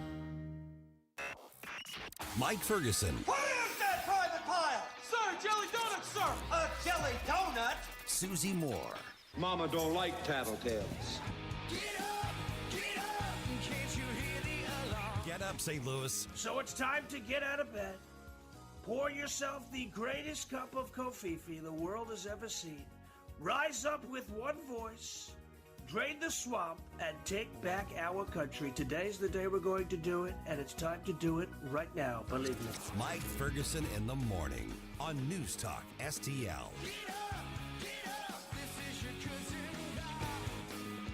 All right, we complain a lot about public schools, and rightfully so. Yeah. Rightfully so. So when conservatives step up to help fix the system, we need to know who they are so that we can support the efforts to fix it. You can do that tonight. Yay. Yep. There is a candidate forum that is happening in O'Fallon, and it's not just one school district because from time to time, we get a solid conservative who decides to run, and it just seems like they're so few and far between, but there are several of them tonight. So if you're among those who say the system sucks, we've got to fix it, we've got to fight back, well, you can be part of that tonight. We're joined by Jane Puszkar, member of the Francis Howell School Board, as you know. She's going to be there tonight. So, Jane, you're one of at least 5 candidates who's going to be there. Let me start with the basic premise, because, we can get into the problems that we've been addressing and keeping an eye on, that sort of thing. But I think there's a lot of conservatives and there's a lot of maybe non-political people out there who've just given up and say, well, the system is just lost to the far left at this point. They need to know that you and others are out there saying, no, we're involved and we're trying to push back and we're trying to fix it and we're trying to give kids a really good education and get rid of all the nonsense. Mike, thanks for having me on. Yes, you're absolutely right. But I'm really excited about this year's slate of candidates. The 2 people that I'm running with are definitely very strong conservatives. I personally vetted them myself. I have every confidence that I'm going to give the parents out there that want the good education and want to keep their kids away from indoctrination, we're going to give them a good choice and hopefully motivate them to vote out and get them out to vote in April on the 7th. So, yeah, it's a good year this year. Jane, this is something that's always sort of stumped me, and I'm sure you've discussed this at some points, but given that St. Charles County is, basically the reddest county in the state of Missouri, why is it still so hard to get conservative candidates elected for school board? One of the reasons I believe, Susie, is because of the fact that people fear retribution, especially if you have kids in the school district. There's been incidences and reports of kids who have lost maybe a favored spot on the athletic team, or maybe their grades have dropped. I know personally of situations where that has happened. When you get involved, it seems that there's a price to pay. So I think that's a valid reason for some people. However, when I stepped up, I was like, Katie, bar the door, here I am. Well, and Jane, to that effect right here, running schools and school districts, education, classrooms, none of that should be based on ideologies or politics or conservative or liberal. It should be about in a full-rounded education for children. But I think those days are long gone. We should not be, frankly, having this discussion right now, but we have to because of the capture of public schools right now. You're absolutely right. I think we found out everything that was going on in the public schools during the COVID fiasco, and it turned out to be a very good thing because there are a lot more parents now paying attention to what's going on in the schools. When I first started, I got to back up. I decided that I was not going to run again some time ago. And then I woke up one morning and said, you know what, there's so much more work to be done. So I decided to reignite the campaign and get going. My campaign platform is fiscal responsibility, parents' rights, and research-based curriculum. Along with parental rights, you know, one of the things that we've been dealing with has been these books in the library that just are not age appropriate. I hope you don't mind me switching gears here a little bit, Mike. But the problem is that, you know, no book was taken out of the school libraries in 5 years. There were 2 books that were challenged. That's how much hope people had in the process. So when we got elected in the majority the last time, we changed the policy and made it more friendly to somebody that wanted to challenge. Well, unfortunately, we found out that there were a lot more books in the library than we thought. I thought maybe there were 8, maybe 9 books, something like that. No, there's like closer to 100 that people are considering age inappropriate, which has totally overtaxed the process that we put in, the policy that we put into place.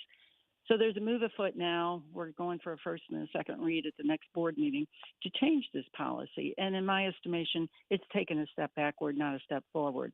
They have now lengthened the process from 11 weeks to 26 weeks, which is basically an entire school year to try to get a book that is inappropriate out of the library. The other thing that they've done is they've changed the challenge committee from 9 people down to 5, and one of those is a district librarian. And the problem with that is that in the history of Francis Howell, I do not know of any librarian that has ever voted to take a book out of the library. The other members of the committee are a board member, a district administrator, a teacher, and a district patron. So with the librarian being a pretty sure vote, you only got, you know, and the district admin too, that's 2 votes. All you need is 1 more, and these books are going to stay in. And instead of being able to be challenged every 2 years, they're pushing that to you can only challenge the same book every 3 years. So we've got an uphill battle. We're in the minority right now as far as conservatives, but hopefully we can hang on to that minority for this April election and then take back the majority next year. I'm already looking forward to next year and trying to talk to parents to try to convince them, like you said, Susie, what's the reason why they wouldn't want to show up to, run for office. It's a lot of work. And like I said, I think people fear retribution. Well, and to that point, is this something where you've got this forum coming up? Are there concerns about, there being protests or some sort of pushback from people who oppose the conservative messaging for events like this? We certainly hope not, because we don't do that to them. So there might be. Who knows? I hope not.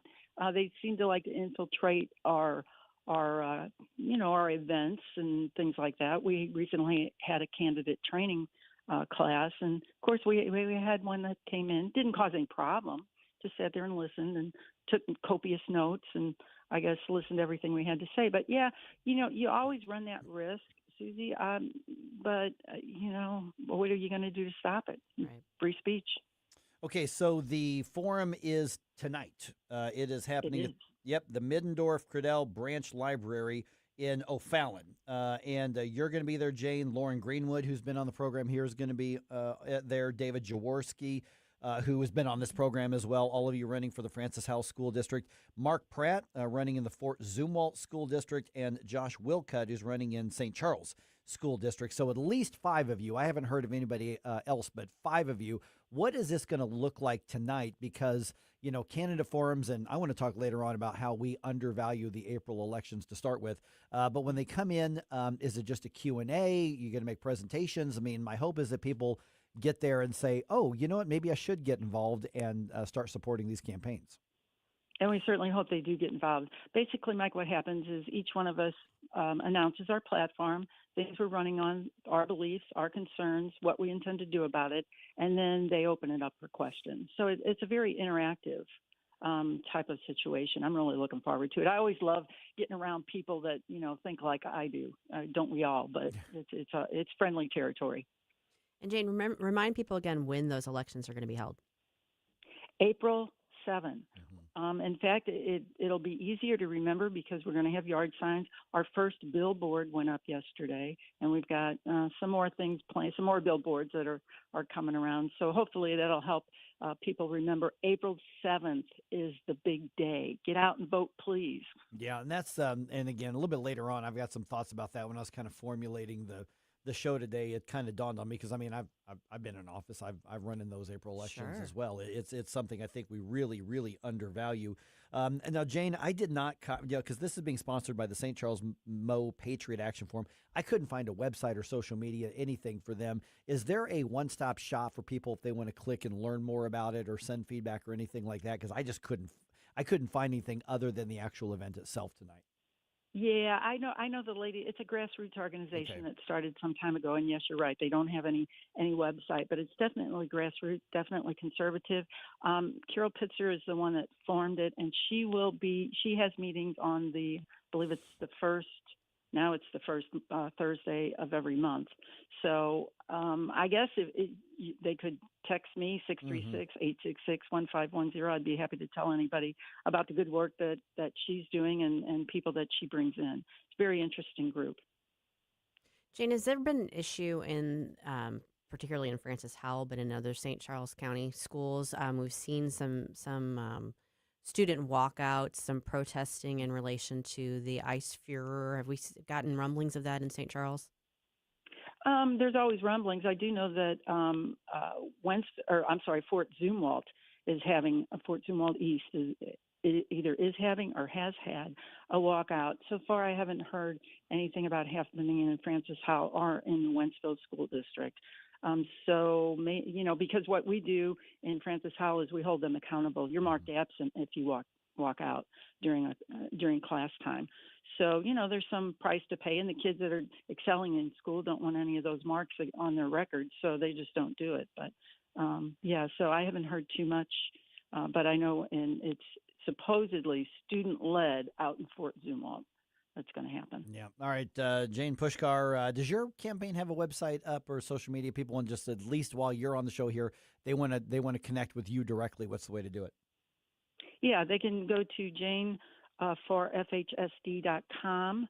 You can also go to Francis Howell Families. I have a webpage on Facebook, so does Francis Howell Families.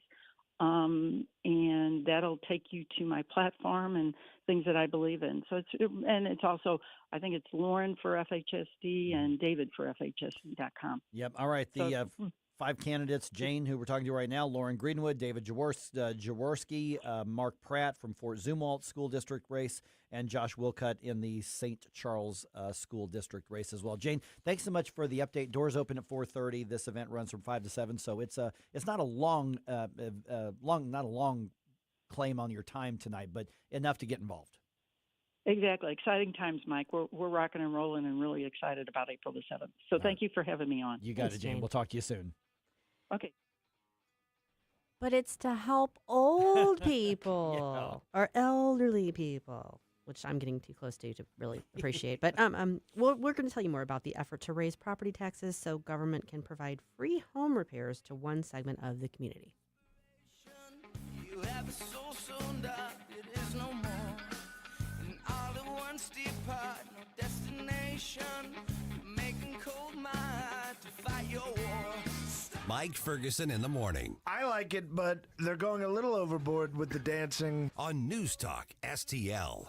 Stop it right now before you blow us all away. We had a lot of fun with the fact that I went and played in a baseball tournament in Latin America over the weekend, but that was a lot of competition, and that was some pretty intense sports that I got to do, and I'm really grateful for the opportunity to do it. But I don't think I would have been able to compete at that level if I did not work with my friends at Nutrition Stop. Mike Ferguson here for Nutrition Stop, nutritionstop.com. I'm actually going to be there today. Once I'm done with my work today, which is usually around 11 or noon, I'm heading out to Nutrition Stop because I got to stock up on some of the protein supplements that I use and I only get at Nutrition Stop. I had a lot of comments while I was down there. Man, Mike, last time I saw you, you were bigger, you were heavier, you're leaned out. I played 4 baseball games over the course of 3 days in 80-some degree weather in the middle of the winter. That's not because of anything particularly special that I do. I do work out hard in my workouts, but if it were not for the nutrition and the advice and the guidance I get from Ryan and his team at Nutrition Stop, I would not have been able to do this. I am telling you, check them out. You don't have to be a competitive athlete to do that. If you just want to get healthier, then you want to get back to the basics and natural food and natural supplements without all the preservatives, without all the chemicals, without all the nonsense. Everything from protein supplements to vitamins to probiotics to pre-workout to groceries to your proteins to your vegetables. This is where I get all of that stuff, is at Nutrition Stop. As a matter of fact, even personal care, personal hygiene stuff. How about deodorant without all the chemicals that's going to be absorbed through your skin? How about toothpaste that doesn't have all of the chemicals that's going to be absorbed through your guns? How about staying healthy the right way, which is a more permanent way to do that? My body feels different. I don't have the joint pain I used to have. I don't have a lot of the aches that I used to have, and I credit Nutrition Stop and their guidance and advice for that. NutritionStop.com. They're on Mexico Road, just a little bit east of Cave Springs.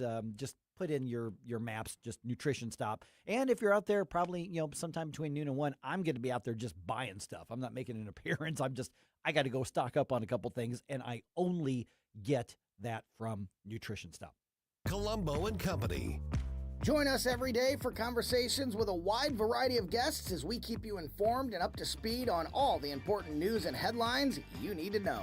Live and local, weekdays at 2 on NewsTalkSTL. Hey, when pests invade your home, you need someone you can trust. It's Jamie Allman here, and at Buckingham Pest Control, they're not just your exterminators. They're your neighbors and friends. A locally owned family business and St. Louis Magazine A-List award winner, providing affordable, quality pest control. Plus, they offer energy-efficient TAP attic insulation, the only insulation that controls pests. BuckinghamPestControl.com. That's BuckinghamPestControl.com.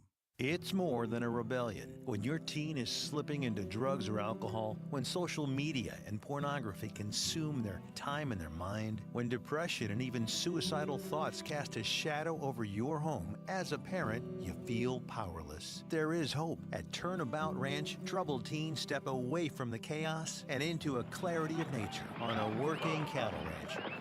Care for horses, learn responsibility, build trust, and rediscover purpose. It isn't theory, it's real work. Real therapy, real healing. Families from across the country have found transformation right here, just when they thought hope was gone. If your teen is struggling with addiction, harmful online behaviors, even weight management, call right now and get the help you all need. 800-219-2494. 800-219-2494. 800-219-2494. That's 800-219-2494. I really like all the things you're saying. News, analysis, opinion. Thank you very, very much. News Talk STL.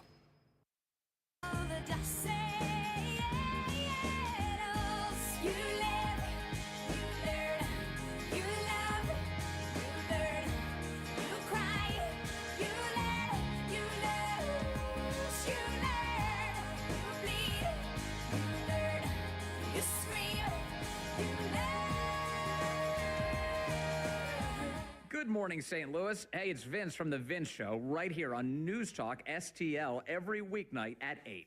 Right now, it's back to Mike Ferguson on 101.9 and 94.1 News Talk STL. Unless you're in Minneapolis, then you live, you Lear. That's right. You got to have the Minneapolis exception now. Okay, I feel dumb because I thought it was pronounced Lur, not Lear. Like learn L-E-A-R? Because learn is L-E-A-R-N. Yeah, lur. You live, you lure. Yeah. Yeah, it's just the word Lear jumps out at you then. Kind of does. So it's a leering center, not a luring center. That's right. I don't know. Wait, who do you go to ask? They're not there. No, they're not. There's nobody there. Oh, that was an expensive joke we just made because we all paid for that. Yes, we did. I'm saying we need to get something back from You that. paid for it. Oh, goodness. All right. Okay, so some activists want to raise property taxes in St. Louis County. And I'm not just talking about Sam Page. He wants to raise online sales taxes, too. But at the meeting this week, at the St. Charles County Council meeting, Mark Harder was telling me yesterday that it was a full house. And he says that's really unusual. Occasionally, some, left-wing groups will come in and do their virtue signaling about Gaza or whatever. He said, it was really quiet when they were walking onto the dais. He goes, and they open the door and the place is packed. He said, we didn't see that coming because it was really quiet. It was just a bunch of senior citizens who were just waiting patiently, and they were, good manners, and they were there to be heard, which that's what you're supposed to do. Absolutely. Yeah. And so I guess organizers or activists who were putting all this together, they're asking the county council to put a property tax increase on the ballot. And what they want, and we're going to talk to David Stokes about this at 8:05, because he was the only one who showed up to testify against this. Matter of fact, the Show Me Institute has actually published his testimony, which it's like a minute-long read. It's really easy, 2-minute-long read. And so here are the basics, Susie and Jerome. The basics are this. Add a tax increase on the ballot. Hopefully, in their perspective, people approve the tax hike. And then all that money is directed into a fund that senior citizens could tap into to make home repairs if they need that done. And we don't have the legislation written. So they're asking, basically, I'm sure they have something suggested, but let's just say, someone who's 75, 80, 85, 90, they're in their house. Physically, they can't do these things. They're on a fixed income. And then their idea is, we have this big fund of a couple $1 million a year that comes in through this tax hike that everybody has to pay, which, by the way, the senior citizens who get the tax freeze aren't paying the increase in taxes, but everybody else would. And so your air conditioner goes out, you could apply for the grant to have the government pay for a new one, or you need a handrail because you're becoming more frail and you need that on your sidewalk or your porch or in your shower or whatever the case is. And then the government would end up paying for this. And they say this is going to be part of the senior services, and they want a dedicated tax hike to go directly to that. Yeah, I mean, we got to talk about this before, but okay, not only, this is kind of a double whammy, I think, because not only are you saying that the senior citizens who now are benefiting from the property tax freeze, which I was on board with. And I am on board with that. Yeah. Yes. So theoretically, should free up a little bit more of their resources, financial resources. But those same people who are no longer having to pay that tax are saying the people who are still having to pay the tax should pay more of the tax so that they can benefit even more from it. Right. That's not a good sell. This isn't good government. No. Okay, so there's the what sounds like the cold conservative answer. This isn't government's job. It's not the government's job to force me to pay for somebody else's window unit or somebody else's patch in the roof. Okay, that does not fly with a lot of people on the left who are like, this is the greater good. Okay, here's the other aspect of it. It's inefficient. If you want directly to help people, there are better ways to do this. Yeah. And government, like, for instance, let me give you an example. Years and years and years ago, I'm living in Grandview. Okay. And I was actually just kind of tangentially involved with a group that one of my fellow aldermen set up. Now, he passed away years ago. He went on to be mayor, and the group was a volunteer organization that worked with the city to do exactly this kind of thing. And so essentially they set up something they didn't even really take financial donations. It was more of a clearinghouse. So what we worked out, or what Steve worked out, not really me, is that, somebody's going to have a code violation and they're elderly and on a fixed income and they just can't do it. Well, instead of writing the citation to them at the time, give the volunteer group a heads up, and then they'll ask around and see if somebody could volunteer, usually from a church, to go out and make the repair on the door, the window, the roof, the sidewalk, the whatever. And that is how the approach happened there. It was basically government's not going to pay for it, but government's not going to go in and drop the hammer of somebody for a code violation if the situation is clearly one where that's not justice. Mm-hmm. And so that was the approach. I don't think it's in there anymore. Steve died, like I said, years ago. But that was the right approach. This is just not a smart approach from a fiscal perspective. It's not a good approach from a public policy perspective. but it might have emotional appeal at a ballot. And so what they're asking the council to do is just place it on the ballot, because apparently they don't want to spend the money or the time or the work to organize a referendum to put it on the ballot themselves. Well, and that's why I want to know more about the group pushing it, really, because it is, as you put it, it's like one of the most inefficient ways you could think of to help people because of the administration that's going to be involved with that. Whereas there are outreach organizations, there are church organizations, there are plenty of ways that you could go about, even if you partnered with the city, the department that issues these types of citations, like you were giving the example of, even if you partner with them so that you got a heads up of people who might need that service or that they could be referred to you. That's one thing. But why, I just think between, hey, we're not going to have to pay property taxes anymore, but we want you to pay even more so that we can pay for our repairs, on top of this just not being a good idea for the role of government. Right. I'm a no. I mean, they're not going to ask for me because I don't vote in St. Louis County anymore. But I do. Yeah. But I would be a no on that, because I don't think that's the right way to go about it. So we're going to get the rest of the background on this from David Stokes at 8:05, because this is the kind of thing that is an easy emotional sell.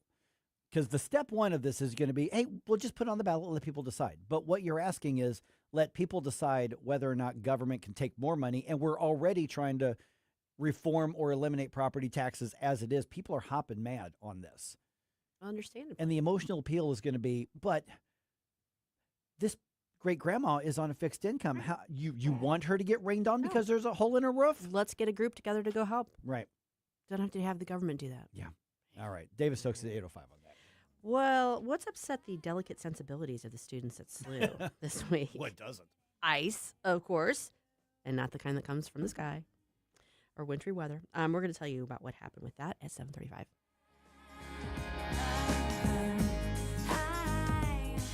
Recommend biting off more than you can chew to anyone. I certainly do. Mike Ferguson in the morning. There's something wrong with him.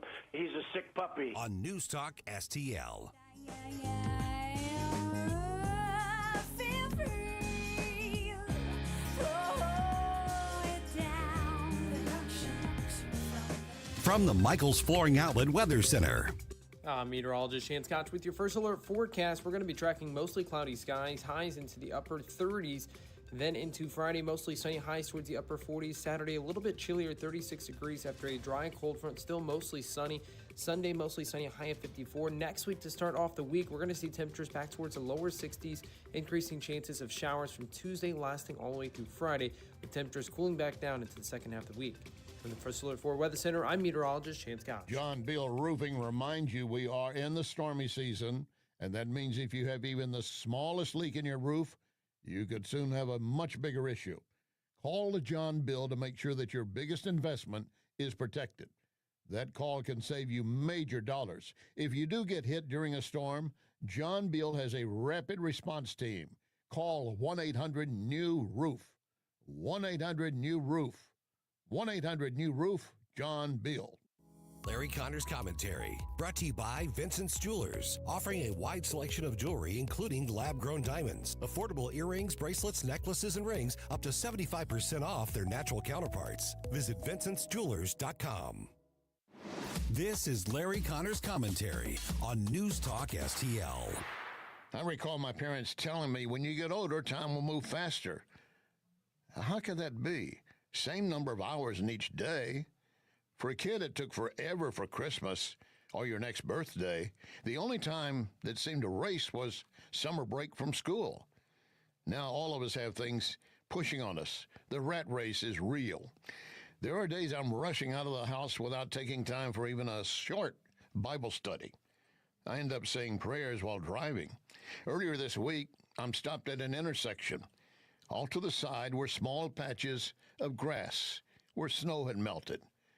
Maybe 30 birds racing on their feet or flying from one patch to another and then another, picking away at the exposed grass.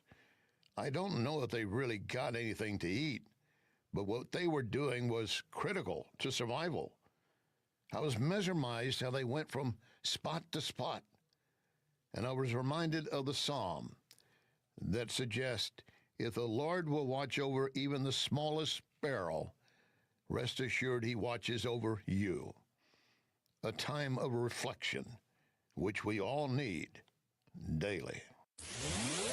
Get more Larry Connors on Larry Connors USA. Tonight at 6 on News Talk STL.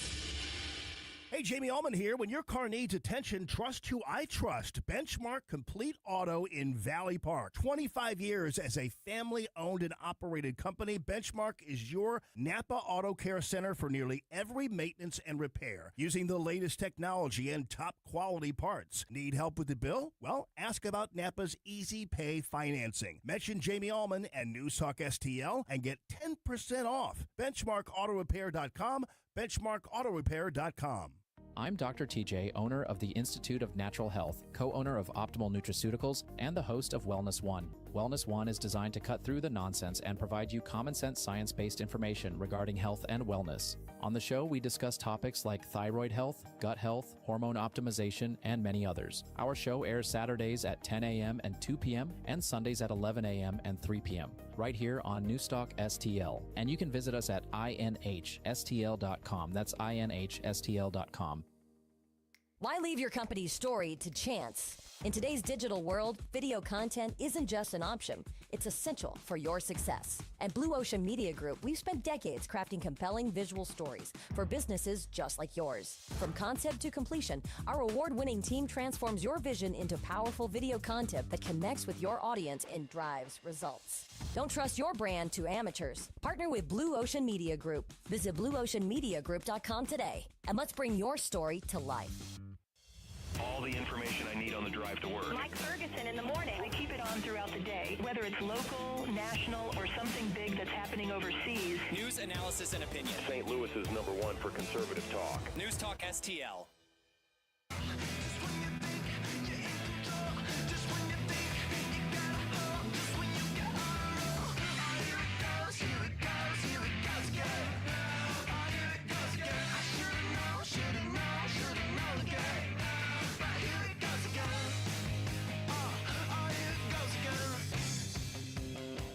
The Mike Ferguson Show is one of my favorite programs. In addition to Larry Connors USA, catch my program at 6. Now, back to Mike. All right, leftist pro-illegal immigration activism meets a weird interpretation of the Bible meets supportive biased leftist media coverage. Okay. Sounds like a great combo. That basically covers the basics of SLU's administration bending the knee to the kids on campus. Uh-huh. This is what happened. All right.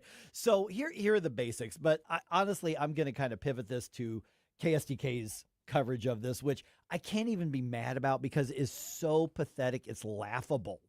I mean, it's just laughable how ridiculous this is. I have a friend who works for KSDK. So man. It's going to be nice. Okay. You be the nice one. You be the good cop. I'll be the good bad. cop. You be good cop. I'll be bad cop. Yep. But no, I'm not even angry. It's funny. It's just funny how, and I'll hear it for yourself here in a second, okay? All right. So basically, there's a job fair coming up on SLU's campus, as universities do. Sure. And also, I want to point out, SLU's a private university. They can do whatever they want, have who they want on, and not have who they want. So it's not a matter of I think they should be punished for this, but I think the court of public opinion has something to say. Sure. So they got a job fair coming up, and a university the size of SLU, there could be hundreds of booths of recruiters from all sorts of different sectors. Mm-hmm.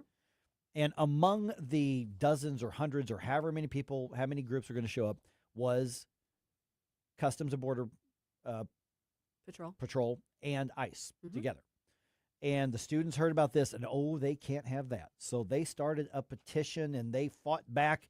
And within days, the university's like, okay, yep. And they banned the ICE CPB or CBP from being there. Okay. So they've said you can't come on campus because the students whined about it. Okay. All right. So KSDK is the only one I can see that did a story on this. So let me start with how they began their news how they began their newscast on this. Tell me whether this has any hint of objectivity or whether or not KSDK simply is gleeful on the outcome of this. Student voices at St. Louis University just proved they have power. After a petition drive, the university confirmed this afternoon that federal immigration agents will not be recruiting on campus next month, even though the agency had already registered for the career fair. Thanks so much for joining us. I'm Kelly Jackson. And I'm Mike Bush. The successful student campaign comes as one alderwoman who graduated from SLU is also moving to block any new immigration detention facilities in the city. Together, they're testing whether St. Louis's identity as a welcoming city is just a slogan or something leaders are willing to defend. Journalism! Okay. Hey, you know what? I work for Red State. It's in the name. Like, we are a conservative outlet, so you're going to get a conservative tilt. But KSDK, no, that was a very, I got to agree. That was, they really leaned into that messaging. My gosh. That's like saying, I'm not even mad at this point. That is so pathetic. It is laughable. Of course, they're staring at Mike Bush, and, they're staring at the camera like, we are such serious people. This is, this is testing whether or not we're welcoming or not. So serious. Totally journalistic. They just journalismed everywhere. I'm not going to go there. But okay, so I have other questions about this. I mean, it's a career fair, so like you said, it's going to kind of run the gamut of types of careers. Are there police agencies that are going to be there? Is the FBI going to have a booth there? Is it just the DHS agencies? Yeah. I mean, they've become the boogeyman now. Right. So yeah. I get it. The only thing I could find is that those were the only group, the only booth that has been told, no, we reject you. So I suspect there's probably a lot of other government, probably a lot of medical. I mean, obviously SLU has a big medical program, right? All that sort of thing. But as far as I can tell, that was the only agency that was disinvited or banned. It may be just as well, just frankly, because we could either devolve into a situation where people were getting disruptive or destructive in relation to their presence there, and or like literally no one would go talk to them. So maybe it's just as well. Nobody talking to them is a market response. Sure, exactly. Yeah, that's and like you said, SLU has the right to set its own parameters, and these students believe in a cause. So, and I was that age once too, so I get it. But yeah, I get frustrated because it's like you see this narrative that's now been built up. As I said, it's ICE particularly has become the boogeyman, even though it's been in existence for decades, and no one really had an issue with them until they actually started visibly enforcing the law, even though they've been enforcing the law all along. Right. Until ICE had an orange man tint. I was going to say, until, even during his first term, that wasn't quite the thing. Now it's the thing because that's one of his strongest, selling points. Right. Okay, so then they pitched to Mark Maxwell. Nothing objective about Mark Maxwell's reporting, and he's their key political guy. So here's the first part of his story there.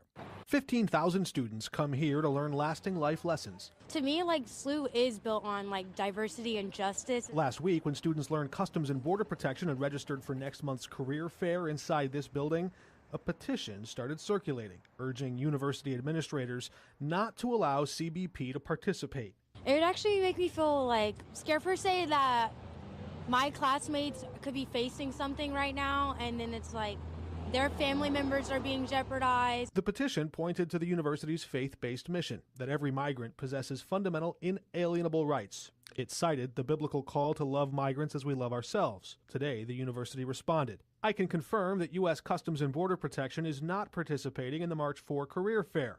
At SLU, student voices matter.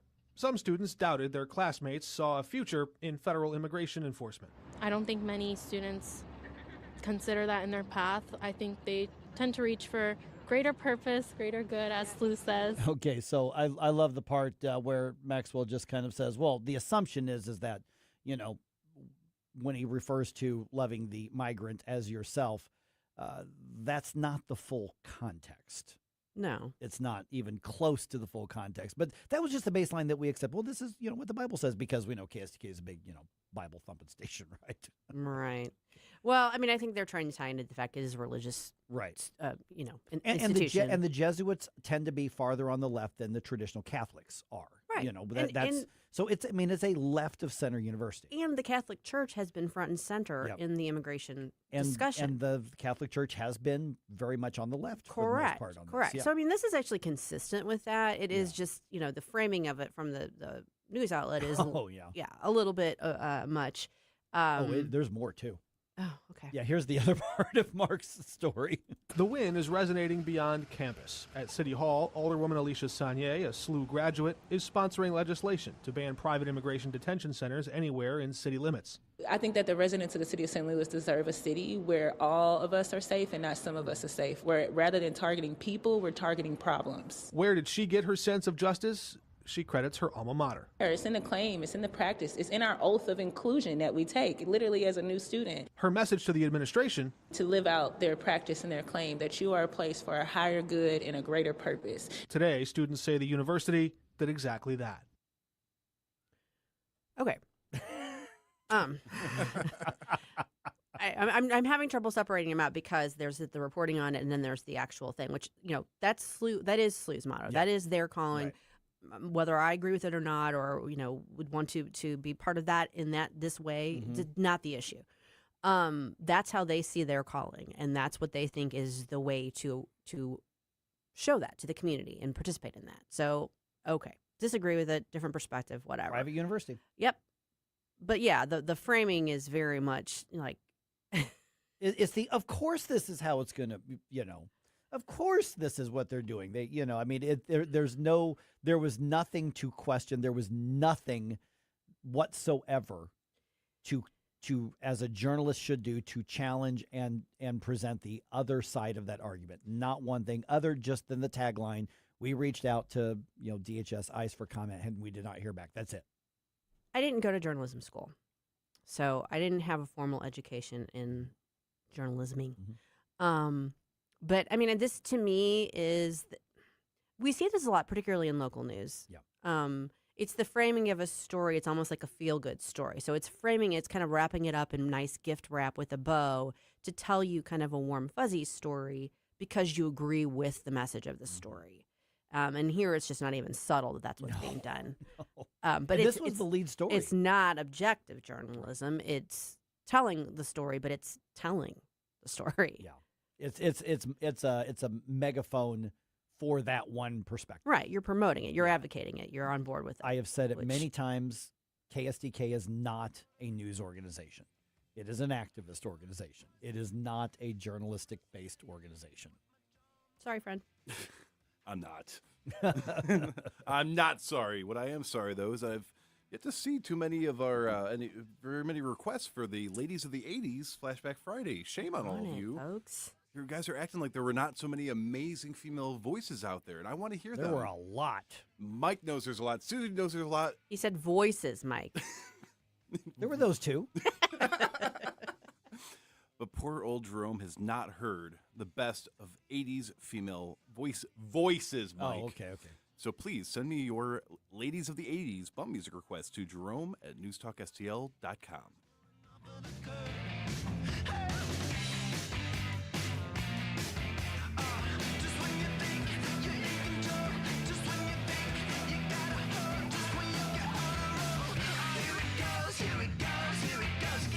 Mike Ferguson in the morning. Someone in that control room is out of control. On NewsTalk STL.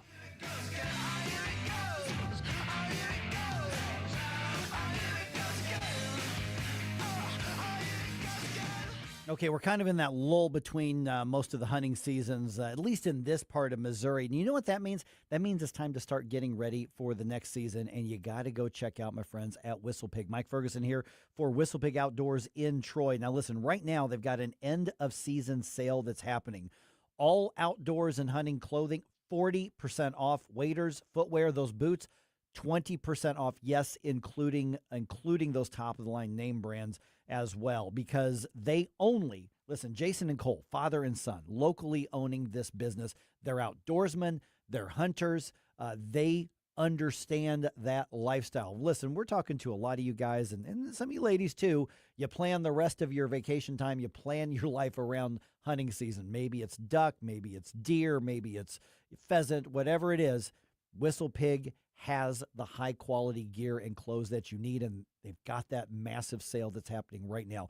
WhistlePigOutdoors.com is where you can get more information about it. But I'm telling you, check out the store in Troy, right there on Main Street. So much fun. I really enjoy being there. Matter of fact, we're going to be doing the show from Whistle Pig in March, I think is when we're going to do that. So check them out today. Go online and go into the store. Jason and Cole, man, they are going to get you hooked up with exactly the gear, with exactly the equipment that you need. And if you're a bow hunter, they've got a tech on site that will either get you set up with the perfect bow for your hunting, or they can come in and work on what you already have to make sure you've got the best harvest possible, from clothes, from waders, to footwear, to decoys, to also top quality ammunition. They've got it all. WhistlePigOutdoors.com, or go check them out in Troy. Tell them Mike was bragging about them on the radio. Life's legal challenges deserve experienced representation. For over 15 years, Cole Combs Attorney at Law has been serving St. Charles and surrounding counties with comprehensive legal expertise. From tax preparation and estate planning to family law and criminal defense, Cole delivers personalized solutions for your unique situation. You have traffic tickets, need a business formation, real estate matters, one call will handle it all. Cole O. Combs Attorney at Law. Call 636-949-0010 extension 3 today, or visit colecombs-law.com. Streaming TV is where it's at. It's not about cutting the cord anymore. That's old news. It's all about your customized TV options. With the best and cheapest high-speed internet and your own TV subscriptions, we've got your dream TV lineup. Between wired and satellite internet and TV, you now have tons of options. Save money and get more internet speed and better TV today by calling the Whole Home Connect. We scan your location and offer you the best TV and internet options. And we always have specials and promotions. So when you call, ask about that. Take 5 minutes of your time. Make this free call now and learn how to save money and get better internet and TV for your home anywhere in the U.S. Make this simple and free call now. 800-257-1632. 800-257-1632. 800-257-1632. That's 800-257-1632.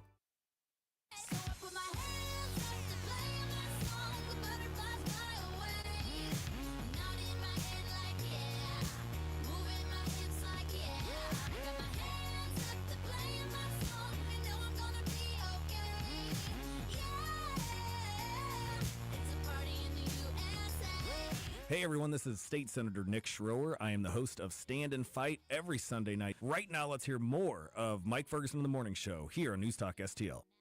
You know what's a better version of that song? There's any good version of the song? No. But you know what a better version is? What? Weird Al's parody of it. I did not know Weird Al parodied this. Party in the CIA. Oh, I don't think I've heard that one. You got to check that out. Pizza Party in the CIA. Party in the CIA. Party in the CIA. This is peak Miley, though.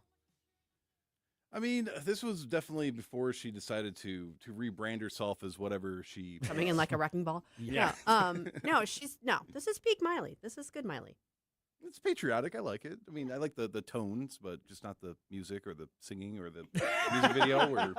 But Miley in this, I was around the age where I could have a crush on her. That's right. Yeah. Nothing wrong with that. I see. The funny part is, I remember her from the children's show that my daughter was watching on, I forget which kids cable channel that was. Nickelodeon. Yeah, that one. So, because there were 2 or 3 of them. And so, yeah, that was, what was it? She was the student by day, pop star by night, or whatever. What was the name of the show? I forgot what it was. Hannah Montana. Hannah Montana. I was right on the tip of my tongue. Yeah, because, she was, I think she's roughly my daughter's age, I think. My daughter will be 20. She's older. Is she? Yeah, see, my daughter will be 28 this year. Yeah, no, Miley's older than that. She's 33. Oh, okay, yeah. So she's actually just a little bit older than my son then, who will be 30 this year. Okay. Yeah. All right, quick challenge to the News Talk STL family. Start engaging in the April elections. Yeah. April elections. Okay, so a lot of attention on the midterms.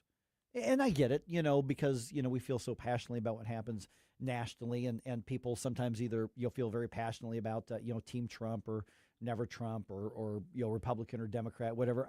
I'm going to argue that the April elections are every bit as important to our lives as the November elections. Definitely in the day-to-day lives. Yeah. I mean, you're talking about school boards, you're talking about local stuff, and that's where they're the most responsive to you as the voter. Yeah.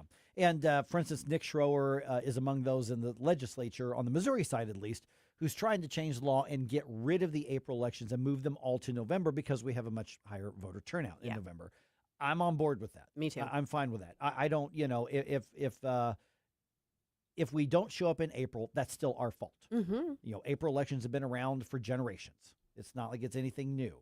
But you're talking about the mayor of your community who's going to set the tone and the administration of all these different departments. You're going to talk about the city council or the board of aldermen or whatever you call it in your individual town. You're going to talk about the school board. You're going to talk about the people who get elected to the library board that are deciding what your tax dollars are going to put on the shelves. Right. You're talking about the ambulance district. You're maybe talking about the fire protection district. You're talking about all of these things that have a very real impact. And so my challenge is right now, today, because the filing is basically underway for these positions. Most of them are volunteer. Some of them get a little stipend, but they're very important. And I would encourage everybody to look up who these candidates are, contact them, and ask them questions about what's important to you. I think that's a good idea. Yeah. Keep in mind, you want to know that your vote counts. Yeah. Well, in the local municipal elections, it really does count. You may have, decisions rendered by like 10 people.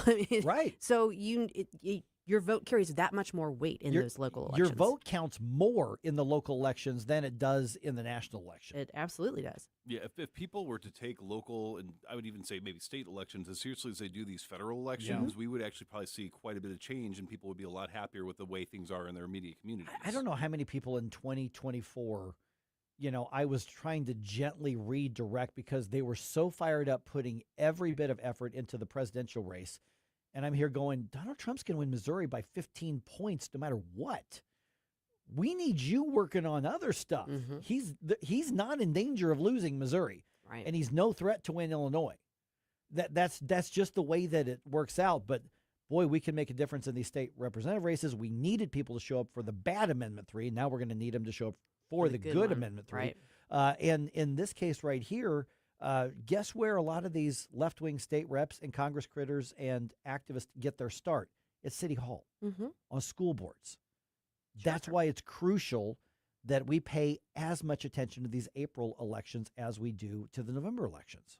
One thing that kind of separates out the people that are bandwagon voters and politicos versus the ones who actually want to see that they're making a difference. Right. Be the latter kind. Yeah, I mean, Don't just be a bandwagoner. Even in the, some of the bigger suburbs, you look at a city council race. I mean, sometimes just a couple hundred people decide that for the entire community. Yeah. I mean, you knocking on your neighbors' doors or when you're in your Facebook groups, putting out a good word, because here's what happens is a lot of people, even the few people who do turn up to vote, there's still a lot of them like, oh, I don't know who this is. I just know I'm supposed to vote. So a good word about somebody, well, Susie said this is a pretty good person. Must be. That's fine to do that. And also another thing, it's your city council races, like in the district that my house is in Richmond Heights. I don't know that there's been a competitive city council race in years. There's usually only one person who files. Right. And that happens a lot, even in pretty good size suburbs, is that there's one person, which is harder to hold them accountable. So if you don't like the answers you get, there's still time to file or for you to find somebody who would be better for your community. The other thing, too, is with the internet, it's so easy to research these races and the candidates now. So there's really no excuse not to do that. You've got plenty of time between now and April 7th to do that. Yeah. And this is like on school districts, the teachers' unions, this is easy pickings to get what they want because they can fund their own candidates, and that happens all the time. Get out and vote.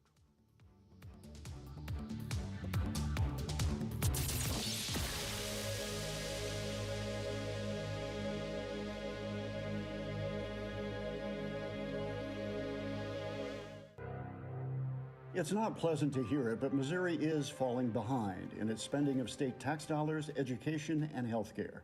But there are ways to get Missouri moving forward again and produce a better life for all of us. That's why we at the Show Me Institute put together a 2026 Missouri Blueprint, a roadmap on how the state can move to a brighter future. The blueprint covers policy ideas from taxes to government transparency, from education to healthcare and budget reform. Let's allow students to attend the school of their choice. Let's adopt new proven methods to help the many school kids who can barely read. Let's limit state spending growth for Missouri's long-term financial stability. And let's invest in future needs with more nuclear energy. Why not common sense reforms to make things better for all Missourians? Check out our 2026 Missouri Blueprint, moving Missouri forward at showmeinstitute.org. The Show Me Minute has been brought to you by Show Me Institute and Show Me Opportunity. JC's Wayback Machine. We play all the great music the big corporate radio stations can't, because they only get their same 300 songs to beat into the ground. Plus, we'll get you warmed up for Sunday's game, and our A-list interview of the week is with the host of the very first big NFL pregame show, the NFL Today, Brent Musburger. All brought to you by the Weber Automotive Group. It's JC's Wayback Machine. Every Saturday night, 6 to 9 on News Talk STL. When you've got something to say, be heard loud and clear. If they'll just do what they were voted in to do. This party needs to get a backbone. They need to get some spine. Join the conversation. St. Louis's place to talk. The Democrats and the Republicans can give us all the lip service they want, but what they need to do is take action today. 101.9 and 94.1. You know, you have to take a stand sometimes. This is News Talk STL. News, analysis, and opinion. KLGY HD3 Clayton, K270BW Bellefonte, KNBS Bowling Green. This is News Talk STL at 101.9, 94.1, and always streaming at NewsTalkSTL.com. Breaking news this hour from Town Hall. I'm Rich Thomason. President Trump says he came up with the idea of withdrawing hundreds of federal immigration enforcement agents from Minnesota. But it didn't come from me because I just wanted to do it. We are waiting for them to release prisoners, give us the orders that they're holding, and all of the bad people, drug dealers, all of the bad people. Mr. Trump interviewed by NBC's Tom Yamas. Senate Majority Leader John Thune wants to make sure that congressional debate over Homeland Security funding doesn't tie the hands of federal immigration enforcement agents. We do not want these negotiations evolving into something that makes it harder to deport and detain dangerous illegal aliens that are in this country. That bill needs to be focused on protecting and ensuring that law enforcement officers are safe in their jobs, able to do what the American people expect them to do, and to deport and detain dangerous illegal aliens. Thune speaking with the Salem Radio Network. The U.S. Supreme Court has denied a last-ditch appeal by California Republicans. They'd hoped to block Proposition 50 after the state's voters approved a new congressional map favoring Democrats. Disappointing, but unfortunately expected. Will O'Neill is the chair of the Orange County Republican Party. This is the example where you have something that they say is legal, but it's wrong. We know that millions of Californians are going to be disenfranchised with these new gerrymandered lines. We believe very strongly that at least one of the districts was based on racial lines up in the Central Valley. But we certainly know that some of these lines were written and drawn specifically for politicians who voted for it. Larry Marino, Los Angeles. An emotional appeal from the family of Nancy Guthrie. The 84-year-old mother of Today Show co-host Savannah Guthrie was abducted last weekend. In an online video, her children appeal to the kidnappers. Please reach out to us. On Wall Street, Dow futures down 198 points. More on these stories at townhall.com. Listen carefully. Silver prices have experienced a historic surge, breaking above the $100 per ounce threshold for the first time, and industry experts predict silver could climb even higher. It's not too late for you to benefit from the surge in silver. Call Advantage Gold at 800-900-8000 to get our free gold and silver investment guide. Plus, you'll also receive a free copy of economist Ken Rogoff's book, Our Dollar, Your Problem. Debt is rising, currencies are under pressure, and investors are looking for real assets, not paper promises. That's why so many Americans are turning to physical gold and silver with Advantage Gold. Historically, when silver starts moving, it can move fast and aggressively. This isn't about guessing tops or bottoms. It's about understanding understanding risk and positioning before momentum accelerates. Call Advantage Gold now at 800-900-8000 and find out how you can get a tax and penalty-free rollover for a portion of your retirement funds for 2026. Results vary. Consult your financial advisor before investing. Call 800-900-8000. That's 800-900-8000. From the Michaels Flooring Outlet Weather Center. Meteorologist Shan Scotch with your first alert forecast. We're going to be tracking mostly cloudy skies, highs into the upper 30s. Then into Friday, mostly sunny, highs towards the upper 40s. Saturday, a little bit chillier, 36 degrees after a dry cold front, still mostly sunny. Sunday, mostly sunny, high of 54. Next week, to start off the week, we're going to see temperatures back towards the lower 60s, increasing chances of showers from Tuesday lasting all the way through Friday, with temperatures cooling back down into the second half of the week. From the First Alert 4 Weather Center, I'm meteorologist Shan Scotch. This hour of News Talk STL is brought to you by Stifel, serving investors for over 130 years. Contact your Stifel financial advisor at stifel.com. That's STIFEL.com. Columbo here for my friends at Bluff City Outdoors in Alton. The knowledgeable staff at Bluff City has served the St. Louis outdoor community for decades, and they can take care of all your bow hunting needs, all your trapping needs, all your fishing needs, and more. Plus, while you're there, you can schedule a trip with a local fishing guide and shoot in their archery range. Bluff City Outdoors is open 7 days a week, 1 mile east of Fast Eddie's at 2813 East Broadway in Alton. Follow them on Facebook and at bluffcityoutdoors.com. The world's best athletes, the biggest stage, the thrill of competition. News Talk STL brings you winter game updates 4 times every weekday, starting February 9th. Get the latest results, medal counts, and top stories from the games. Stay connected to all the action as our athletes go for the gold. Brought to you by Corel Roofing and Best Buy Flooring. Details at NewsTalkSTL.com. Mike Ferguson. Big guy, one of the biggest in the world. Susie Moore. Do you think he's ready? He's not ready. Get up, St. Louis. I have a feeling that by the end of this evening, I'm going to be blamed for everything. Mike Ferguson in the morning on News Talk STL. All right, somebody's grandma needs that handrail replaced. And you know what? You ought to pay for it. I ought to pay for it. Yeah. What? That's at least the message that was given at a county council meeting in St. Louis County the other day. Oh. Yeah, this is, one of those things that you're mixing in the heart versus the head. And it's real emotionally appealing to say, listen, these elderly folks on the fixed income, they may not be able to keep their house fixed up unless they get some help. Okay, well, I think almost everybody can agree with that. Yeah. We've all got grandmas, or we all had grandmas. Yeah. But what's the role of government, and is that going to solve the problem? There's the cold-hearted, government shouldn't do this. This is my tax dollars, darn it. Versus maybe that's actually not going to fix the problem and could make it worse. And that's harder to sell.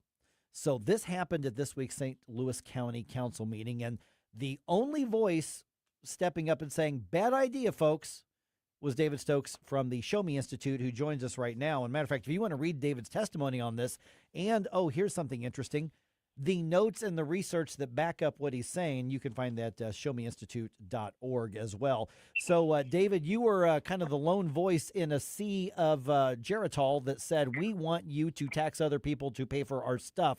What is it that the group was actually proposing? I know they want it on the ballot, but what is it that they want on the ballot? They want the county council to put on the ballot. They want, and first of all, great to be on the air with you all this morning, Mike and Jerome and all your listeners.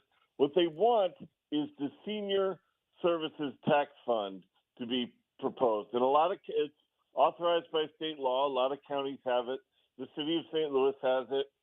St. Louis County voters rejected it in 2016, and they want to put it back on the ballot. And this is a tax it would be 5 cents per $100 of assessed valuation. I think by their numbers, if you had an average value home in St. Louis County of about like a $275,000 home, it'd cost you about $25 a year in additional property taxes. And I'm not saying that's high or low, just what the numbers are. And it would go, then they'd put this commission together and they would raise this tax money, and then this commission would distribute the money to various charities that provide senior services in St. Louis County. And that's what they want. I think there's a lot of problems with this.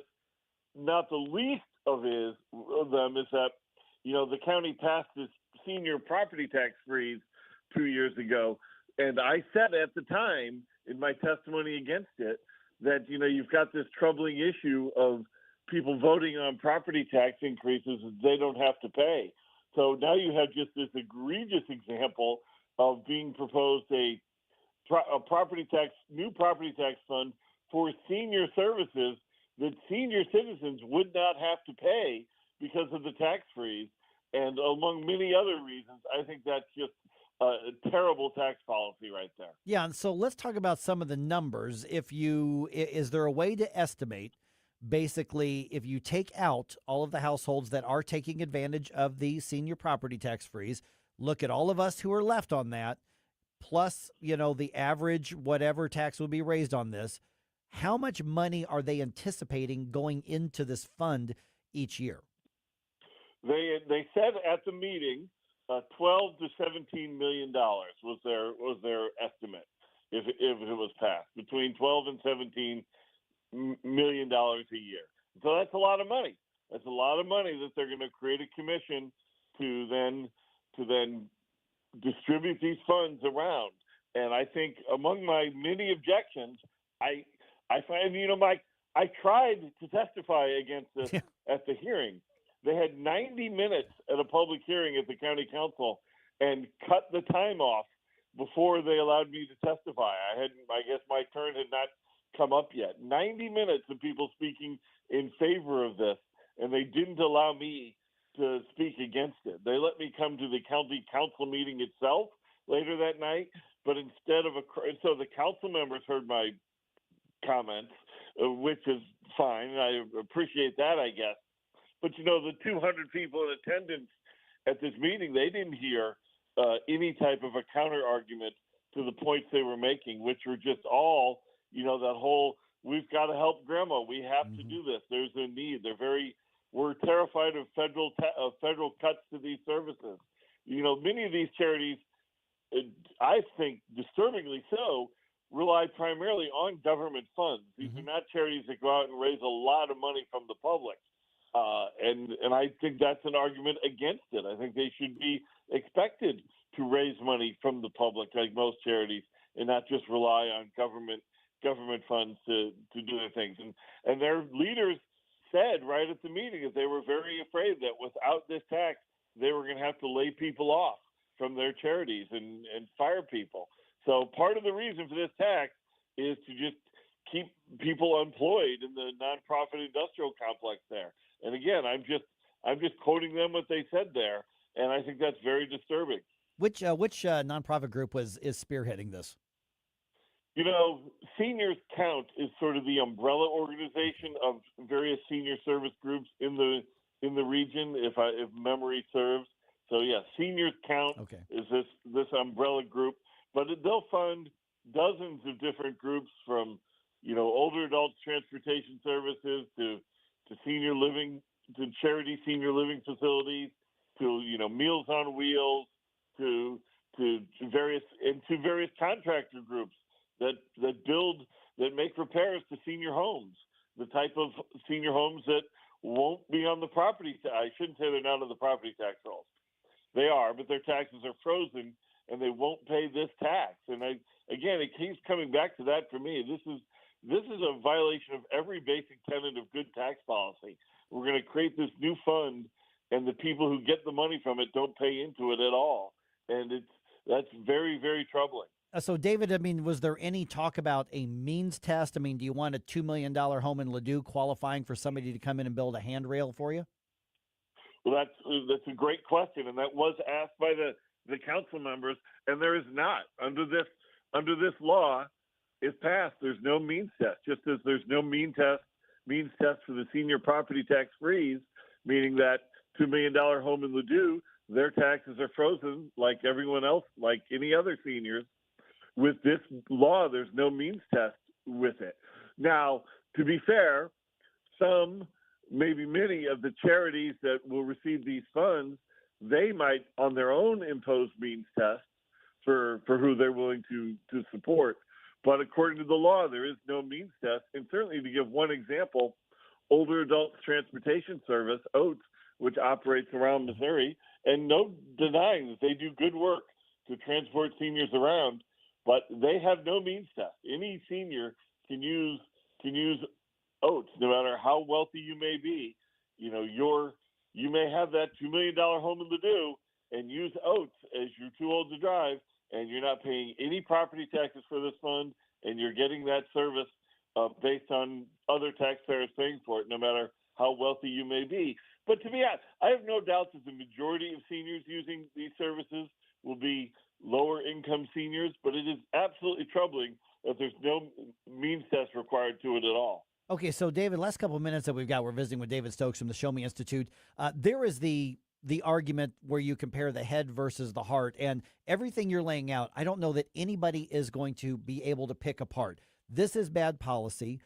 This is inefficient policy. This is basically supporting special interests by a special tax. It's easier to take money out of people's pockets if you can get, a small number of voters to vote for it. But then there's the emotional appeal. But I know somebody whose grandma just barely gets around the house and her air conditioner conked out. She's on a fixed income. Why wouldn't we help other people in our community? Now, I understand the bad policy part. I think people might even admit it. But then there's that emotional appeal because you can think of somebody's frail old grandma somewhere. How do we get around that to say, no, this is still a bad idea. This is bad government. It actually does not solve the problem. How do we frame that part of the messaging? And no doubt, Mike, that's how they're going to take it to the voters. That's certainly how they talked about it at the hearing on Tuesday. That's how they want people thinking. Look, I think it's very dangerous to politicize charity like this. And, about 15 years ago, there's this children's service fund in St. Louis County, which is the same model of a property tax that goes to children's charities. And about 15 years ago, it absolutely became a flashpoint in the county executive race between Charlie Dooley and Steve Stenger as they were fighting over how the children's service fund was being used. And it's very dangerous to politicize charity and I think it's wrong to mandate. It's not really charity if it's paid for by your taxes. And I do think these groups should be expected to raise more money from just the general public and not rely so heavily on tax dollars as they do. And of course, they don't see anything wrong with that. I see a lot wrong with that. I think politicizing charity and putting the work of nonprofits into the realm of the government and mandated taxation, I think it's very, very dangerous and harmful in the long run. Yeah, and harmful in the short run. Yeah, why would a church go take on a project to help seniors in their community if there's a government program that does it already, whether it does it well or not? And Mike, this isn't just worrying about it. Like, we know that charitable donations in Europe are much, much lower than charitable donations in the United States. And one major reason for that is that it's just expected in Europe that the government's going to take care of these problems. We pay the higher taxes. The government has more programs. They're going to deal with it. So you move slowly but surely into an expectation that you're going to deal with society's problems through taxes and government services and not through charity. And I think that's a terrible move to go down. The government does a poor job of many of these programs. Now, to be fair, this is taking taxes and giving it to charities, so it's not creating a new government agency, and I guess that's the only good part of it. But it's still moving further down that road to expect government and taxes to take care of everybody, as opposed to what we should be doing, which is we're supposed to be taking care of our own neighbors and our own family and our own community. Yeah, bottom line is that this isn't the role of government, and there's no way that it's going to be done as efficiently or with as much accountability as if we left this to the private community sector. Absolutely, and I hope that's what people are thinking about if it goes on the ballot later this year. All right, David Stokes, Show Me Institute. Your testimony is actually published on the website, so people want to connect with that, read it for themselves. It takes about 2 minutes to read your testimony there, and it's got the citations. We find that where? showmeinstitute.org, and the Post-Dispatch did a good story on the meeting, which also highlighted how I was not allowed to speak at the regular committee meeting. So I appreciated all that by the Post. Yeah, and not to, I did hear about that happening. Mark Harder told me about that, and so I actually really thought, David, about starting to introduce you and then tell you that we ran out of time, and then seeing how your reaction was. That would have been funny. I said, knowing you well enough, I would have known it was you were mocking me, but that would have been funny. All right, David, we'll talk to you again soon, man. Keep up the good work. All right, Mike, thanks a lot. Always great talking with y'all. All right, coming up right in the area here, the Freedom 13 has a special gala that is coming to benefit the families of those who gave the ultimate sacrifice and to those who serve in first responder roles. Freedom 13th is a wonderful organization. All the details of that gala night, that is available on, frankly, our website. Just go to NewsTalkSTL.com and look for the Freedom 13 slider that's right there at the top of the page. You'll see the date. You'll see the location in St. Charles. You'll see everything right there, and you can get your tickets to it to support a fantastic organization. So look that up, or look up the Freedom 13 as well.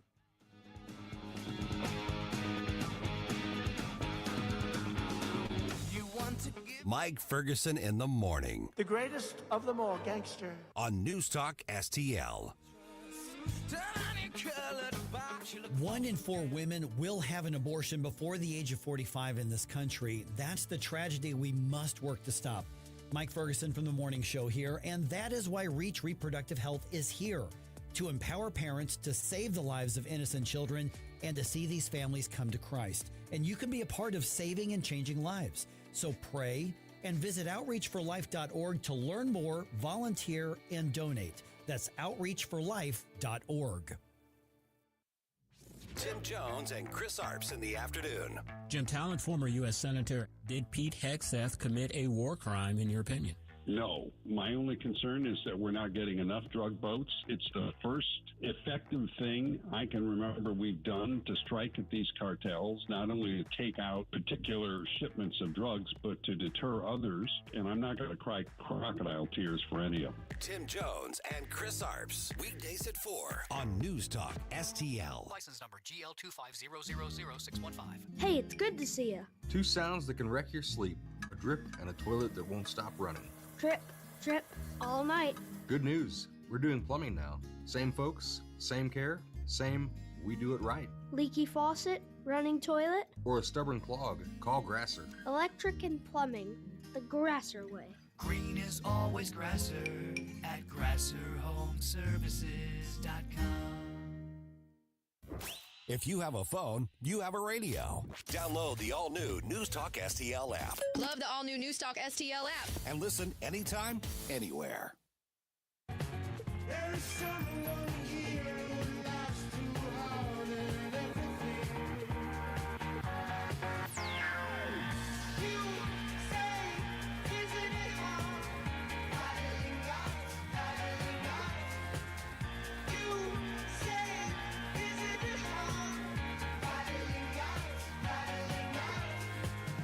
The rattle and the mating crowds are out here for the weekend.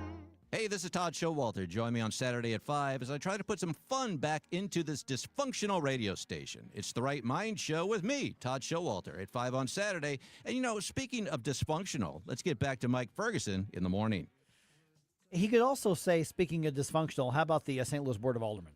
Yeah. Yeah, they're taking a stand against ICE. So they got rid of all the ice that was on the roads, right? That's what they mean. No, there's a little bit out there, but you know, we'll tell you what's going on with that.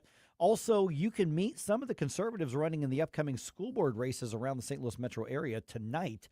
This afternoon, really late this afternoon. We will tell you when and where here in just a moment. Blues have another rough night as well. They're having a lot of those. They're giving me the blues. That's right. 8:22 right now. Let's do one more news dump here. The Morning News Dump, brought to you by the Nutrition Stop. Successful dump. Wake up, America. It all worked out. You know, I mean, they got all the news. The Morning News Dump. All right, the St. Louis Board of Aldermen is going to consider a bill to block any federal detention centers in the city. Interesting. Yeah. So the bill that's being worked on now, it's not up for a vote yet, but they're working it through the process.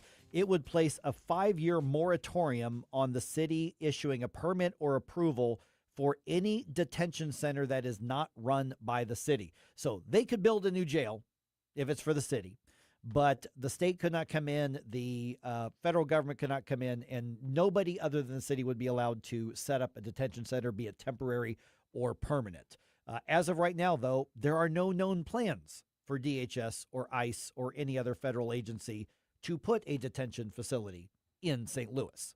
So they're already getting prepared to protest something that probably was not even in the works. That doesn't even exist. Yes. Bold move. It's a virtue signal. Yeah. Is what it is. All right. And speaking of the illegal immigration fight, U.S. Border Czar Tom Homan speaking to reporters in Minneapolis on Wednesday. We actually brought you a little bit of that live about this time yesterday. He discussed an increase in collaboration with state and local officials during the federal immigration crackdown because he shows up and things start changing. Yes. When he shows up, you better get your act together. Yeah. And so there's been a lot of progress there, and that has been part of the administration's announcement that they're drawing down about 700 agents from the state. Now, there's still a couple thousand there, but they're drawing down some of them. He also says, Tom Homan also says that ICE will continue their immigration operations. ICE will conduct these operations and transnational criminal organization investigations with a focus on national security and public safety. I want to be clear. Just because you prioritize public safety threats don't mean we forget about everybody else.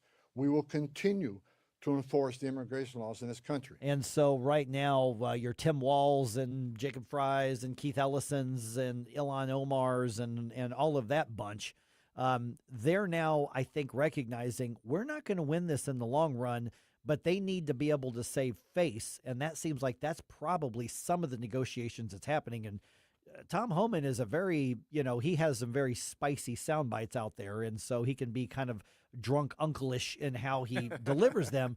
But this is a serious guy. Yeah. And I mean, I just want to reiterate, if Walls and Fry and the rest of the bunch had actually prioritized public safety, by not encouraging people to actively get themselves involved with ICE activities and by encouraging law enforcement to work with ICE to provide public safety measures, there probably would not be two people that are dead now because they were interfering with ICE activities to begin with. So that rests directly in their hands. And this also relates to the short-term partial government shutdown that blipped on the radar screen, a week or so ago. Negotiations over Homeland Security funding are the only things that remain to be settled on Capitol Hill. Here's the story. When Congress approved the final government funding bills, it passed a temporary 2-week extension for Homeland Security. Democrats are demanding changes to how ICE enforces the nation's immigration laws. The two parties have until next Friday to reach an agreement. House Democratic leader Hakeem Jeffries warned that Democrats would not support any more stopgap funding without substantial changes. House Speaker Mike Johnson said he expects an agreement to be made. Greg Clugston, Washington. All right. The Senate Commerce Committee held a hearing on Wednesday about the future of self-driving cars. There is a future of self-driving cars. It's happening whether we like it or not. Yeah. Okay. So Dr. Mauricio Pena is the chief safety officer for Waymo, says that their argument is that automated vehicles can lower the number of fatalities and injuries from accidents, saying they're making great strides in helping transport Americans. We operate a fully autonomous commercial ride-hailing service for the public in Phoenix, the San Francisco Bay Area, Los Angeles, Austin, Atlanta, and Miami, providing more than 400,000 rides every week. Americans trust us to get them to their destination safely. Okay, so about a month ago, a young girl in California was actually hit by a Waymo vehicle. There have been some animals hit as well. At one point, a Waymo vehicle crashed into another Waymo vehicle in San Francisco. And then there was the case of the guy taking a Waymo ride, and it drove right through a police standoff as well. So there's a lot that they still haven't developed. And they are actually testing the routes. Waymo's testing in St. Louis right now. My God, Mike, they're killing the cats. They're killing the cats. Shout out to Chris Arps with There that you one. go. But no, that is definitely something that needs a clear kink that needs to be worked out of their program. There's never any reason for a automated vehicle to be putting somebody through the path of an active police standoff. I mean, Yeah, they can't recognize so there has to be something. So. Connected to Google Maps or something. I mean, come on. Yeah. All right, the man who tried to kill President Trump in Florida learns his sentence. Ryan Ruth was caught with a rifle alongside a golf course in 2024. He was waiting for the president when he was spotted by the Secret Service. And the president was on that golf course. He just hadn't gotten to that spot. On Wednesday, Ruth was sentenced to life in prison. Prosecutors say he planned the assassination attempt for weeks, and he has shown no remorse even to this day. And also, quick reminder, he what's called obliterated. He obliterated the serial number on the firearm as well. And this was somebody that he got another 7 years for that. Okay, good. Yep. In addition to the life sentence for the assassination attempt. Clearly an unstable individual, and I mean, I hope he's punished, but I also hope that eventually gets the help he needs. Yep. He can do that in prison. He's got the rest of his life to figure that out. Okay, conservatives who run for school boards, you know that they're basically Sisyphus trying to push that rock up the hill. You know, I'm just saying. But tonight, 5 area conservative candidates are available to answer your questions and make their case for the April elections. The forum is sponsored by St. Charles, Missouri Patriot Action Forum, and it's going to feature candidates for the Francis Howell, Fort Zumwalt, and St. Charles school districts. Now, these are the conservative candidates. It runs from 5 to 7 at the Middledorf Credel Branch Library. Doors are going to open at 4:30. Now, I can't remember if it was answered or not, but do we know if it's going to be live streamed? Because it looks like sometimes they live stream these events, and we had a couple of requests to know when that's happening. I don't know the answer to that. So I have not seen them say anything about that, but I don't know. The best thing is because they don't have a website or Facebook page, the Patriot Action Forum group, so I can't even tell you how to contact them, but best thing is just go there. So just keep an eye on Francis Howell School District in general, see if they post anything about maybe live Oh, streaming. they're not. No, The school district's not. There's no way. Never mind then. These are conservatives. They ain't doing that. All right, you might want to think twice before you let your kids watch that Super Bowl halftime show this week. 1 Million Moms, a conservative advocacy group, is issuing a warning over the headliner Bad Bunny. He's a Puerto Rican-born rap artist who will reportedly spend his time on the halftime stage, putting on a show that, quote, honors queer icons, generations of drag, resistance, and cultural rebellion. Bad Bunny, whose real name is Benito Ocasio, is reportedly also planning to appear on stage dressed as a woman. Super Bowl 60 takes place this Sunday. Michael Harrington reporting. Okay, quick anecdote, and I know we're running out of time here. I flew back from the San Juan airport the other day. And one of the things that they love their art and they love their history in Puerto Rico. And one of the things they have on all of those support pillars you're walking through the terminals is they have these kind of cool artistic renderings of different Puerto Rican musicians, and they called it the Sound of Puerto Rico. And they were just promoting different, singers or bands or whatever the case is from all different genres. So I walked past, I don't know how many of those. I did not see one single Bad Bunny one. So they weren't even promoting him there. I know he's super popular, and I did not see a single Bad Bunny anywhere. And I almost guarantee you, where you're not going to see this kind of nonsense either? The Puppy Bowl. That's right. So maybe this will be the year. If Turning Point USA, they have their alternative halftime show, but maybe we should be supporting a different venue this year. I'm not watching the game. I haven't in years. All right, another loss for the Blues. Last night's final score in Dallas, Blues 4, Stars 5. Blues are now 20, 28, and 9. They are in last place in the Central Division. They are off until the 26th of February because now we're basically in that all-star break where the entire pool play of the international competition is happening around the country.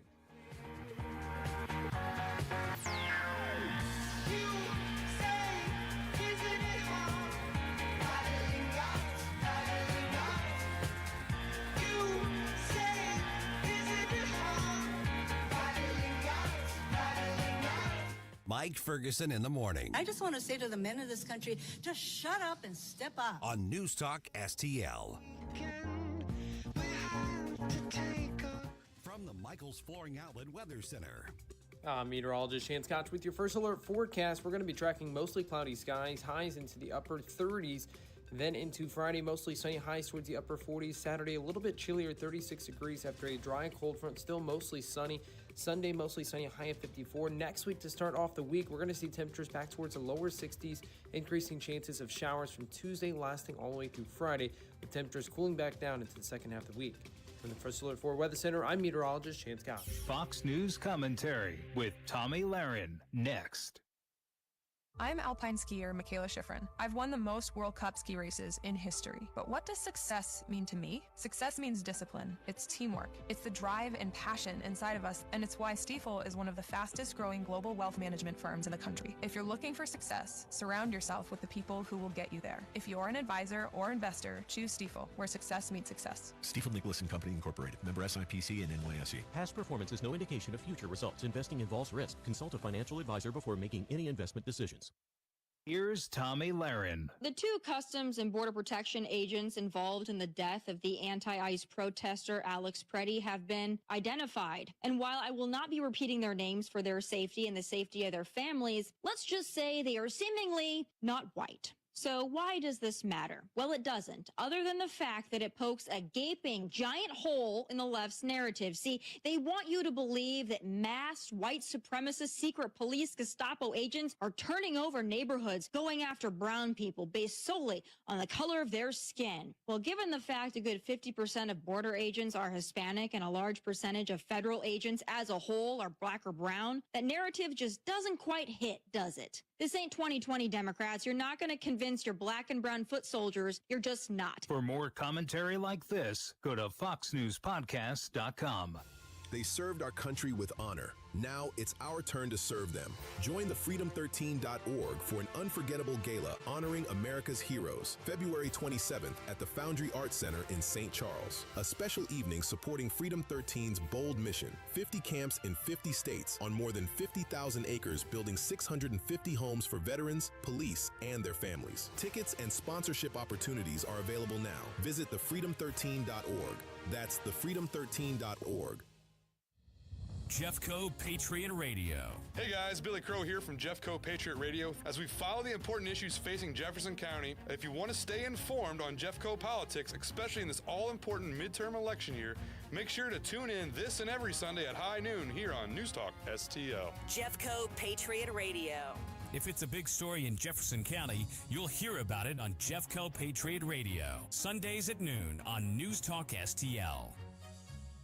Hey, Jamie Allman here for my favorite go-to store for seafood, gourmet goodness, and tons of wine. It's Stars, 1135 South Big Bend. A huge selection of seafood flown in from the coast. Lemon sole, halibut, Maryland lump crab, Gulf shrimp, and you gotta try the trout dip. Plus, imported and domestic hand-cut cheeses, lots of hand-picked wines at great prices, hard-to-find gourmet foods, and fresh roasted coffee using only the best quality beans. Stars, 1135 South Big Bend, just off of Highway 40. If you find yourself feeling out of place in the world, it's comforting to know conservative values haven't been abandoned everywhere. The far left wants to destroy conservative values in America. This is Newstalk STL. Welcome home. I got a list of names and yours is in red underlined.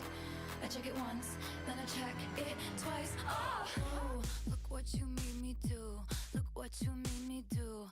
Look what you just made me do. Look what you just made me. Ooh, look what you made me do. Hey folks, Jamie Allman here, waiting for you for the 3 Martini Lunch, the Common Sense Radio, the Allman Report on Newstalk STL. Now back to Mike Ferguson in the morning. Where's that little Nerf gun that we've got? Is it for you or for me? No, I'm gonna pelt you with it. No. I heard a rumor that the people were demanding more pop, and therefore I figured, I Did you hide the Nerf gun? No, before you played that? it's in the safe, secure vault, and it'll be back tomorrow. All right. Okay. All right. 8:36 right now. Do you hear the news about the Washington Post? Massive layoffs. Yeah. I mean, it's huge. Of course, Washington Post not exactly friendly to those of us on the right. No. And we talked to Tim Graham from the Media Research Center from Newsbusters about that really just a few hours ago. He got some really good insight. Here's how that conversation went. All right, is this a matter of go woke, go broke, or are things just that bad for newspapers in general right now? You saw this media news. This was huge. Mm-hmm. Washington Post, what we in the media business, we call it a bloodbath.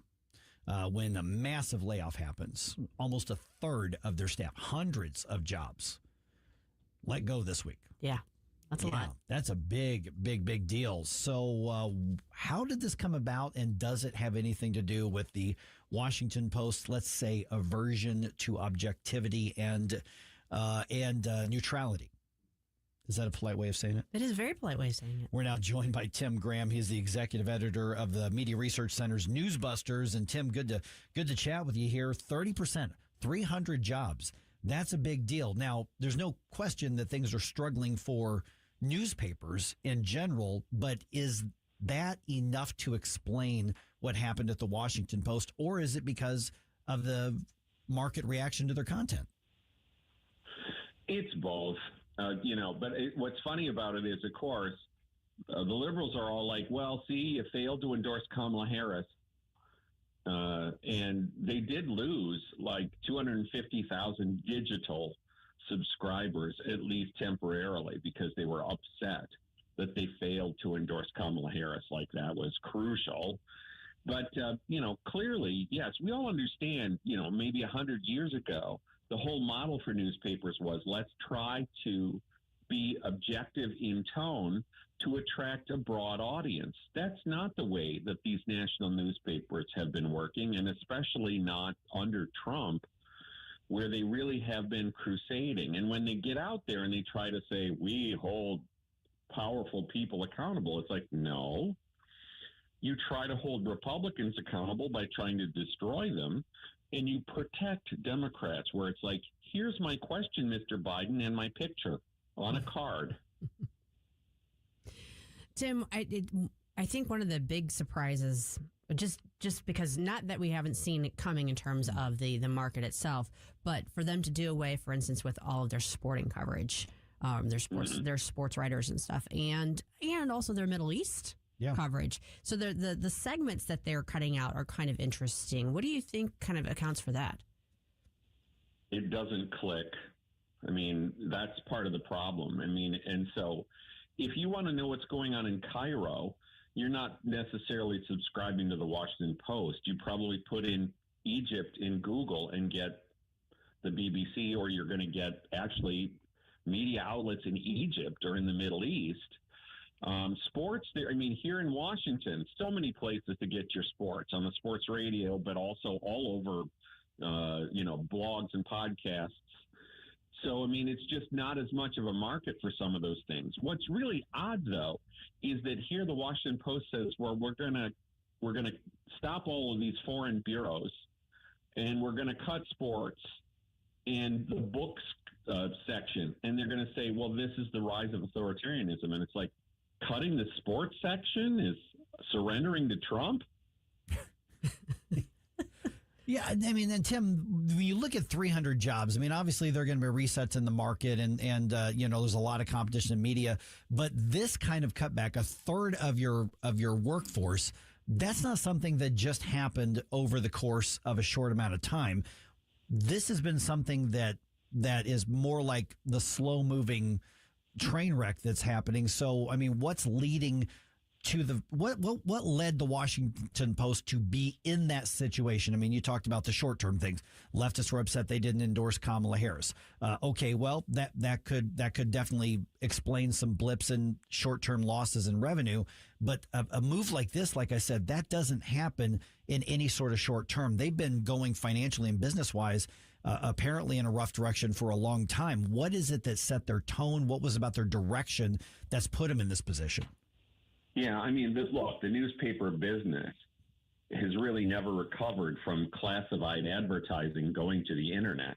I mean, that's a crucial piece of this. And I think, Jeff Bezos bought the Washington Post because it was financially struggling. And I think in part, Bezos was thinking, hey, this is a neat business problem for me to try to solve. But I think you have to also be cynical enough to think Jeff Bezos is going to improve his image with the entire press by buying the Washington Post. And now, of course, they all hate him because he's not doing enough. But yes, the fact of the matter is, look, let's just take my son Ben is 35 years old now. He doesn't read newspapers. He's certainly not, you won't catch him holding a newspaper. The most rebellious thing a teenager could do today to look like a weirdo is to hold a newspaper. They don't listen to broadcast radio. Sorry. They don't watch broadcast TV. They get everything on their phones or their computers. And so there's a real business problem in general that doesn't have anything in particular to do with this left-wing political crusading. How much do you think the role of their involvement in, for instance, Russia collusion hoax, things that have really been kind of undermined and undercut, debunked, if you will? How much do you think that contributes to people's unwillingness or disinterest in their coverage?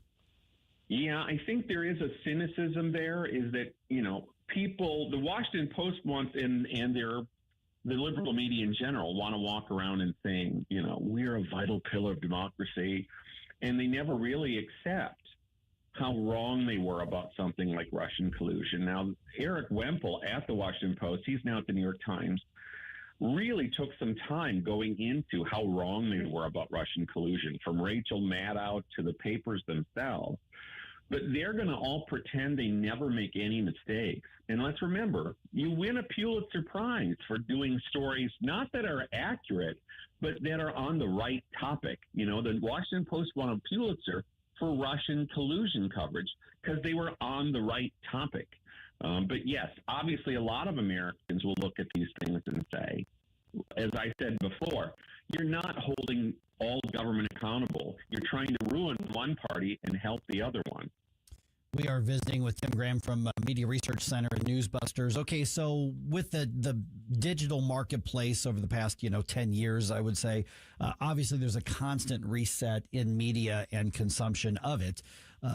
The headlines are Washington Post right now, but what kind of reset are we looking at right now as far as the overall marketplace and landscape for media, particularly that kind of old traditional media that's been around for a long place that's trying to survive in a new environment? Yeah, I mean, again, this is one of the things they came out of this 2024 election saying, where has the media's power gone? Because they tried so hard to ruin Trump in 2016. They felt like they succeeded in 2020, despite the fact they didn't put him in jail. And now he's back in 2024. And, part of this might be that the left-wing audience is so depressed that they're not consuming as much media because it's just too painful, which would also explain, again, the kind of the crummy ratings for the late-night comedians, because it's just being anti-Trump all the time, 24/7, just doesn't do it anymore for them. But, we've seen a democratization of media. This is what they were upset after the 2024 election. People are getting their news from Joe Rogan. They're very upset about people going to blogs and podcasts and reading tweets and Instagram. And then we've been struggling that for a while. They don't like that. I mean, so they want to say, well, our reporting is so precious. Well, obviously there's room for original reporting. But also people can just watch these things live now. I can watch Trump's interview. I can watch the White House press briefing. And sometimes when you look at how they report on it afterwards, you're like, well, you left out a lot. It's true. What do you think it is that there's this sense of entitlement that kind of oozes? I mean, no one wants to lose a job, and I don't begrudge anyone feeling upset about losing their job. But there's this sense of this shouldn't be happening to us. We should have our jobs. It was kind of similar to what we saw when they were cutting a lot of the federal judges' jobs. When Doge really was first very active in this administration, this sense of, well, I shouldn't be losing my job. I'm too important. Mm-hmm. What is that just sort of like the Beltway mentality of media, or I don't know what accounts for that. Learn to code. Oh, sorry. It's very unsympathetic. Yes, look, journalists think they're more important than everybody else.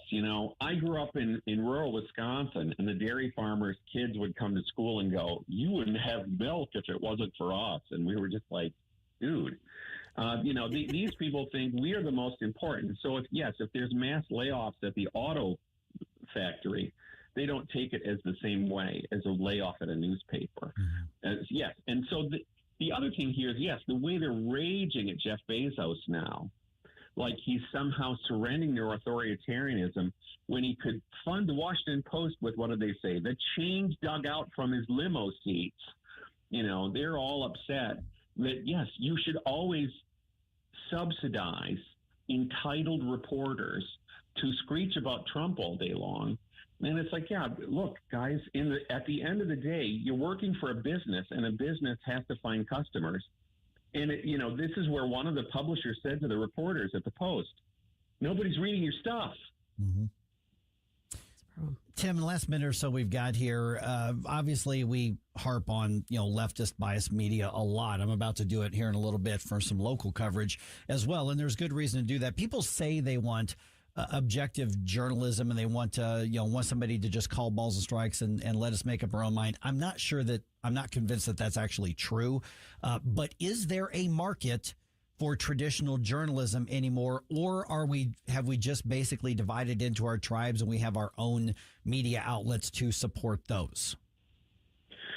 Yeah, I think, since the rise of Fox News and the rise of MSNBC in 1996, there is more of a team mentality, and it really is up to American citizens to say, well, I can't just consume media from my side. And the reality is, for many conservatives, you can't really get away from the liberal media. I think it's easier for liberals to pretend that conservative media doesn't exist. They just seem to know less about the conservative point of view than conservatives know the other way.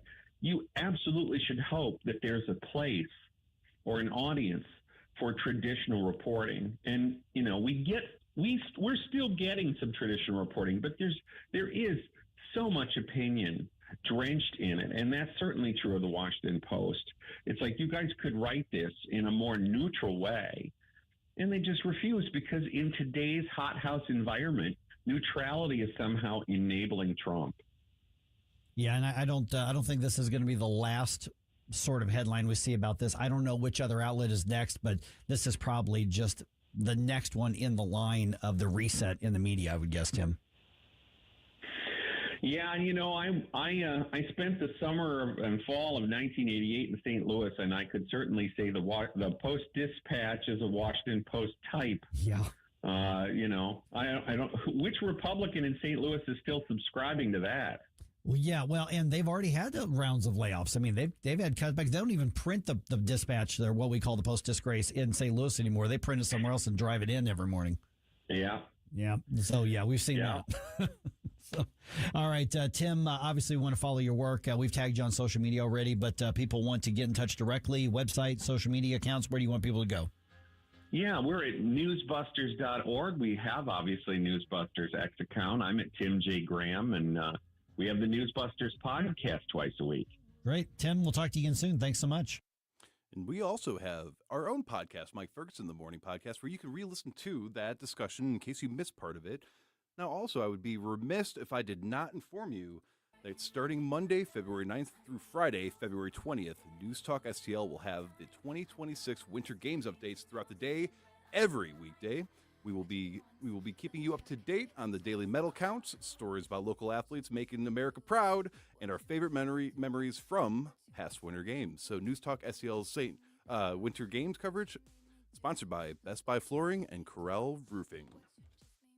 Look what you just made me do. I don't like your kingdom keys. They once belonged to me.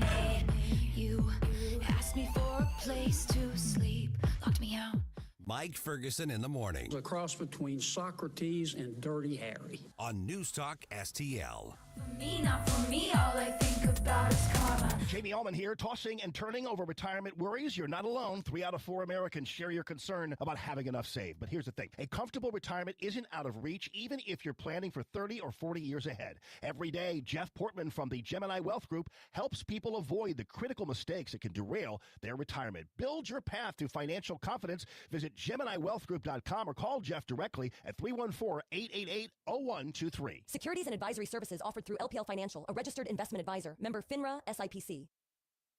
Now, the Free Market Minute, brought to you by the Hammond Institute for Free Enterprise at Lindenwood University. Hi, it's Mike Ferguson from The Morning Show, and I'm here with Dr. Grant Black. And Grant, capitalism, that is increasingly under attack. But why is a free market system so important? The simple answer, society is much better off because of free markets. Free markets allow individuals and business owners to freely choose what to consume, how to save, where to live and do business, what to produce, and how to protect our valuable resources, and so much more. And this can all happen without requiring heavy government interference. In a nutshell, free markets empower people to live their lives the way they choose. And this makes all our lives better. The John W. Hammond Institute for Free Enterprise at Lindenwood University fosters and examines market-oriented approaches to economic and social issues. To learn more, visit hammondinstitute.org. Do you owe the IRS $10,000 or more in back taxes? Are you being audited or investigated? Has the IRS sent you a letter demanding payment? You may not owe what they claim. Make this free call to the tax doctor now. Let them negotiate with the IRS on your behalf. 800-240-4586. 800-240-4586. That's 800-240-4586. The Vic Porcelli Show. The St. Charles County Executive race is heating up, and Lieutenant Colonel Jason Law is running for County Executive at St. Charles, and he'll join us Thursday at 10:41. Weekday mornings at 9 on News Talk STL.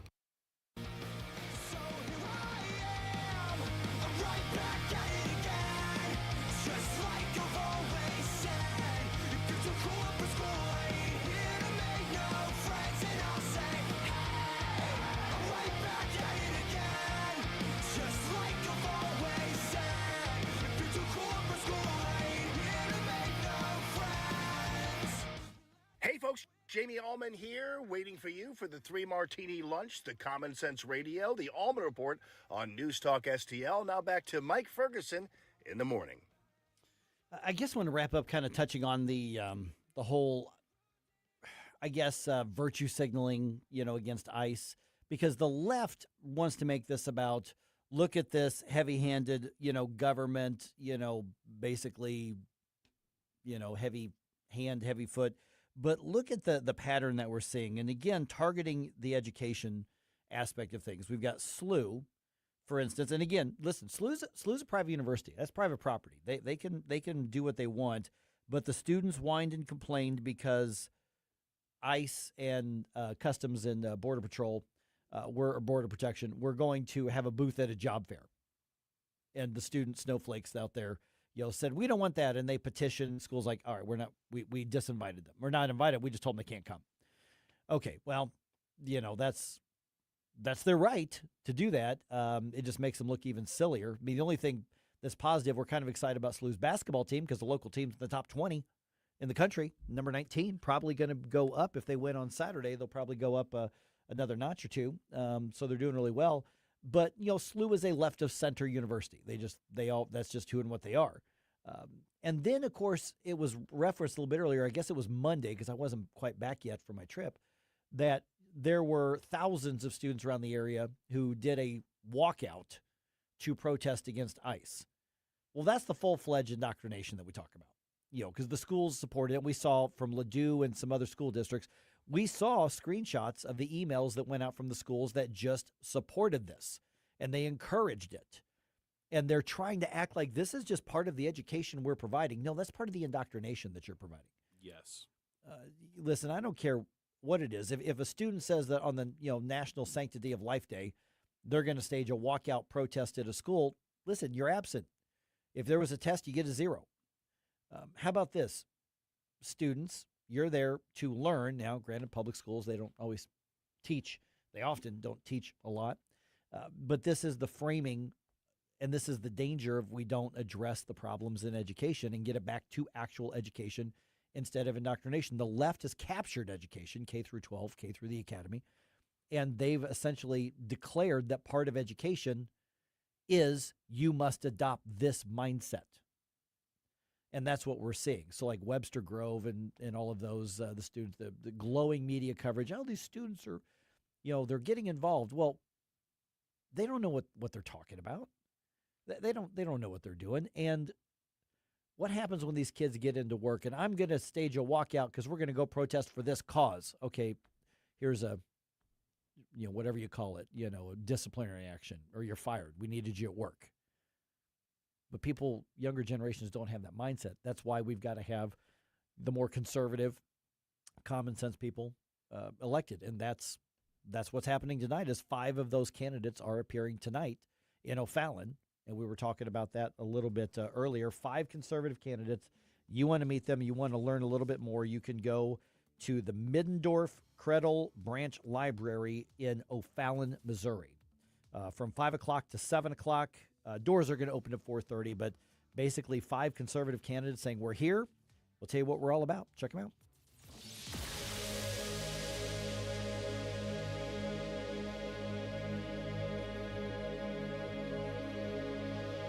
Tony Colombo here for Gutter Pros and Exteriors, your all-in-one service team that brings years of experience and quality that's affordable right to your doorstep. Christine and I discovered Gutter Pros and Exteriors when we bought our home and inherited a gutter problem.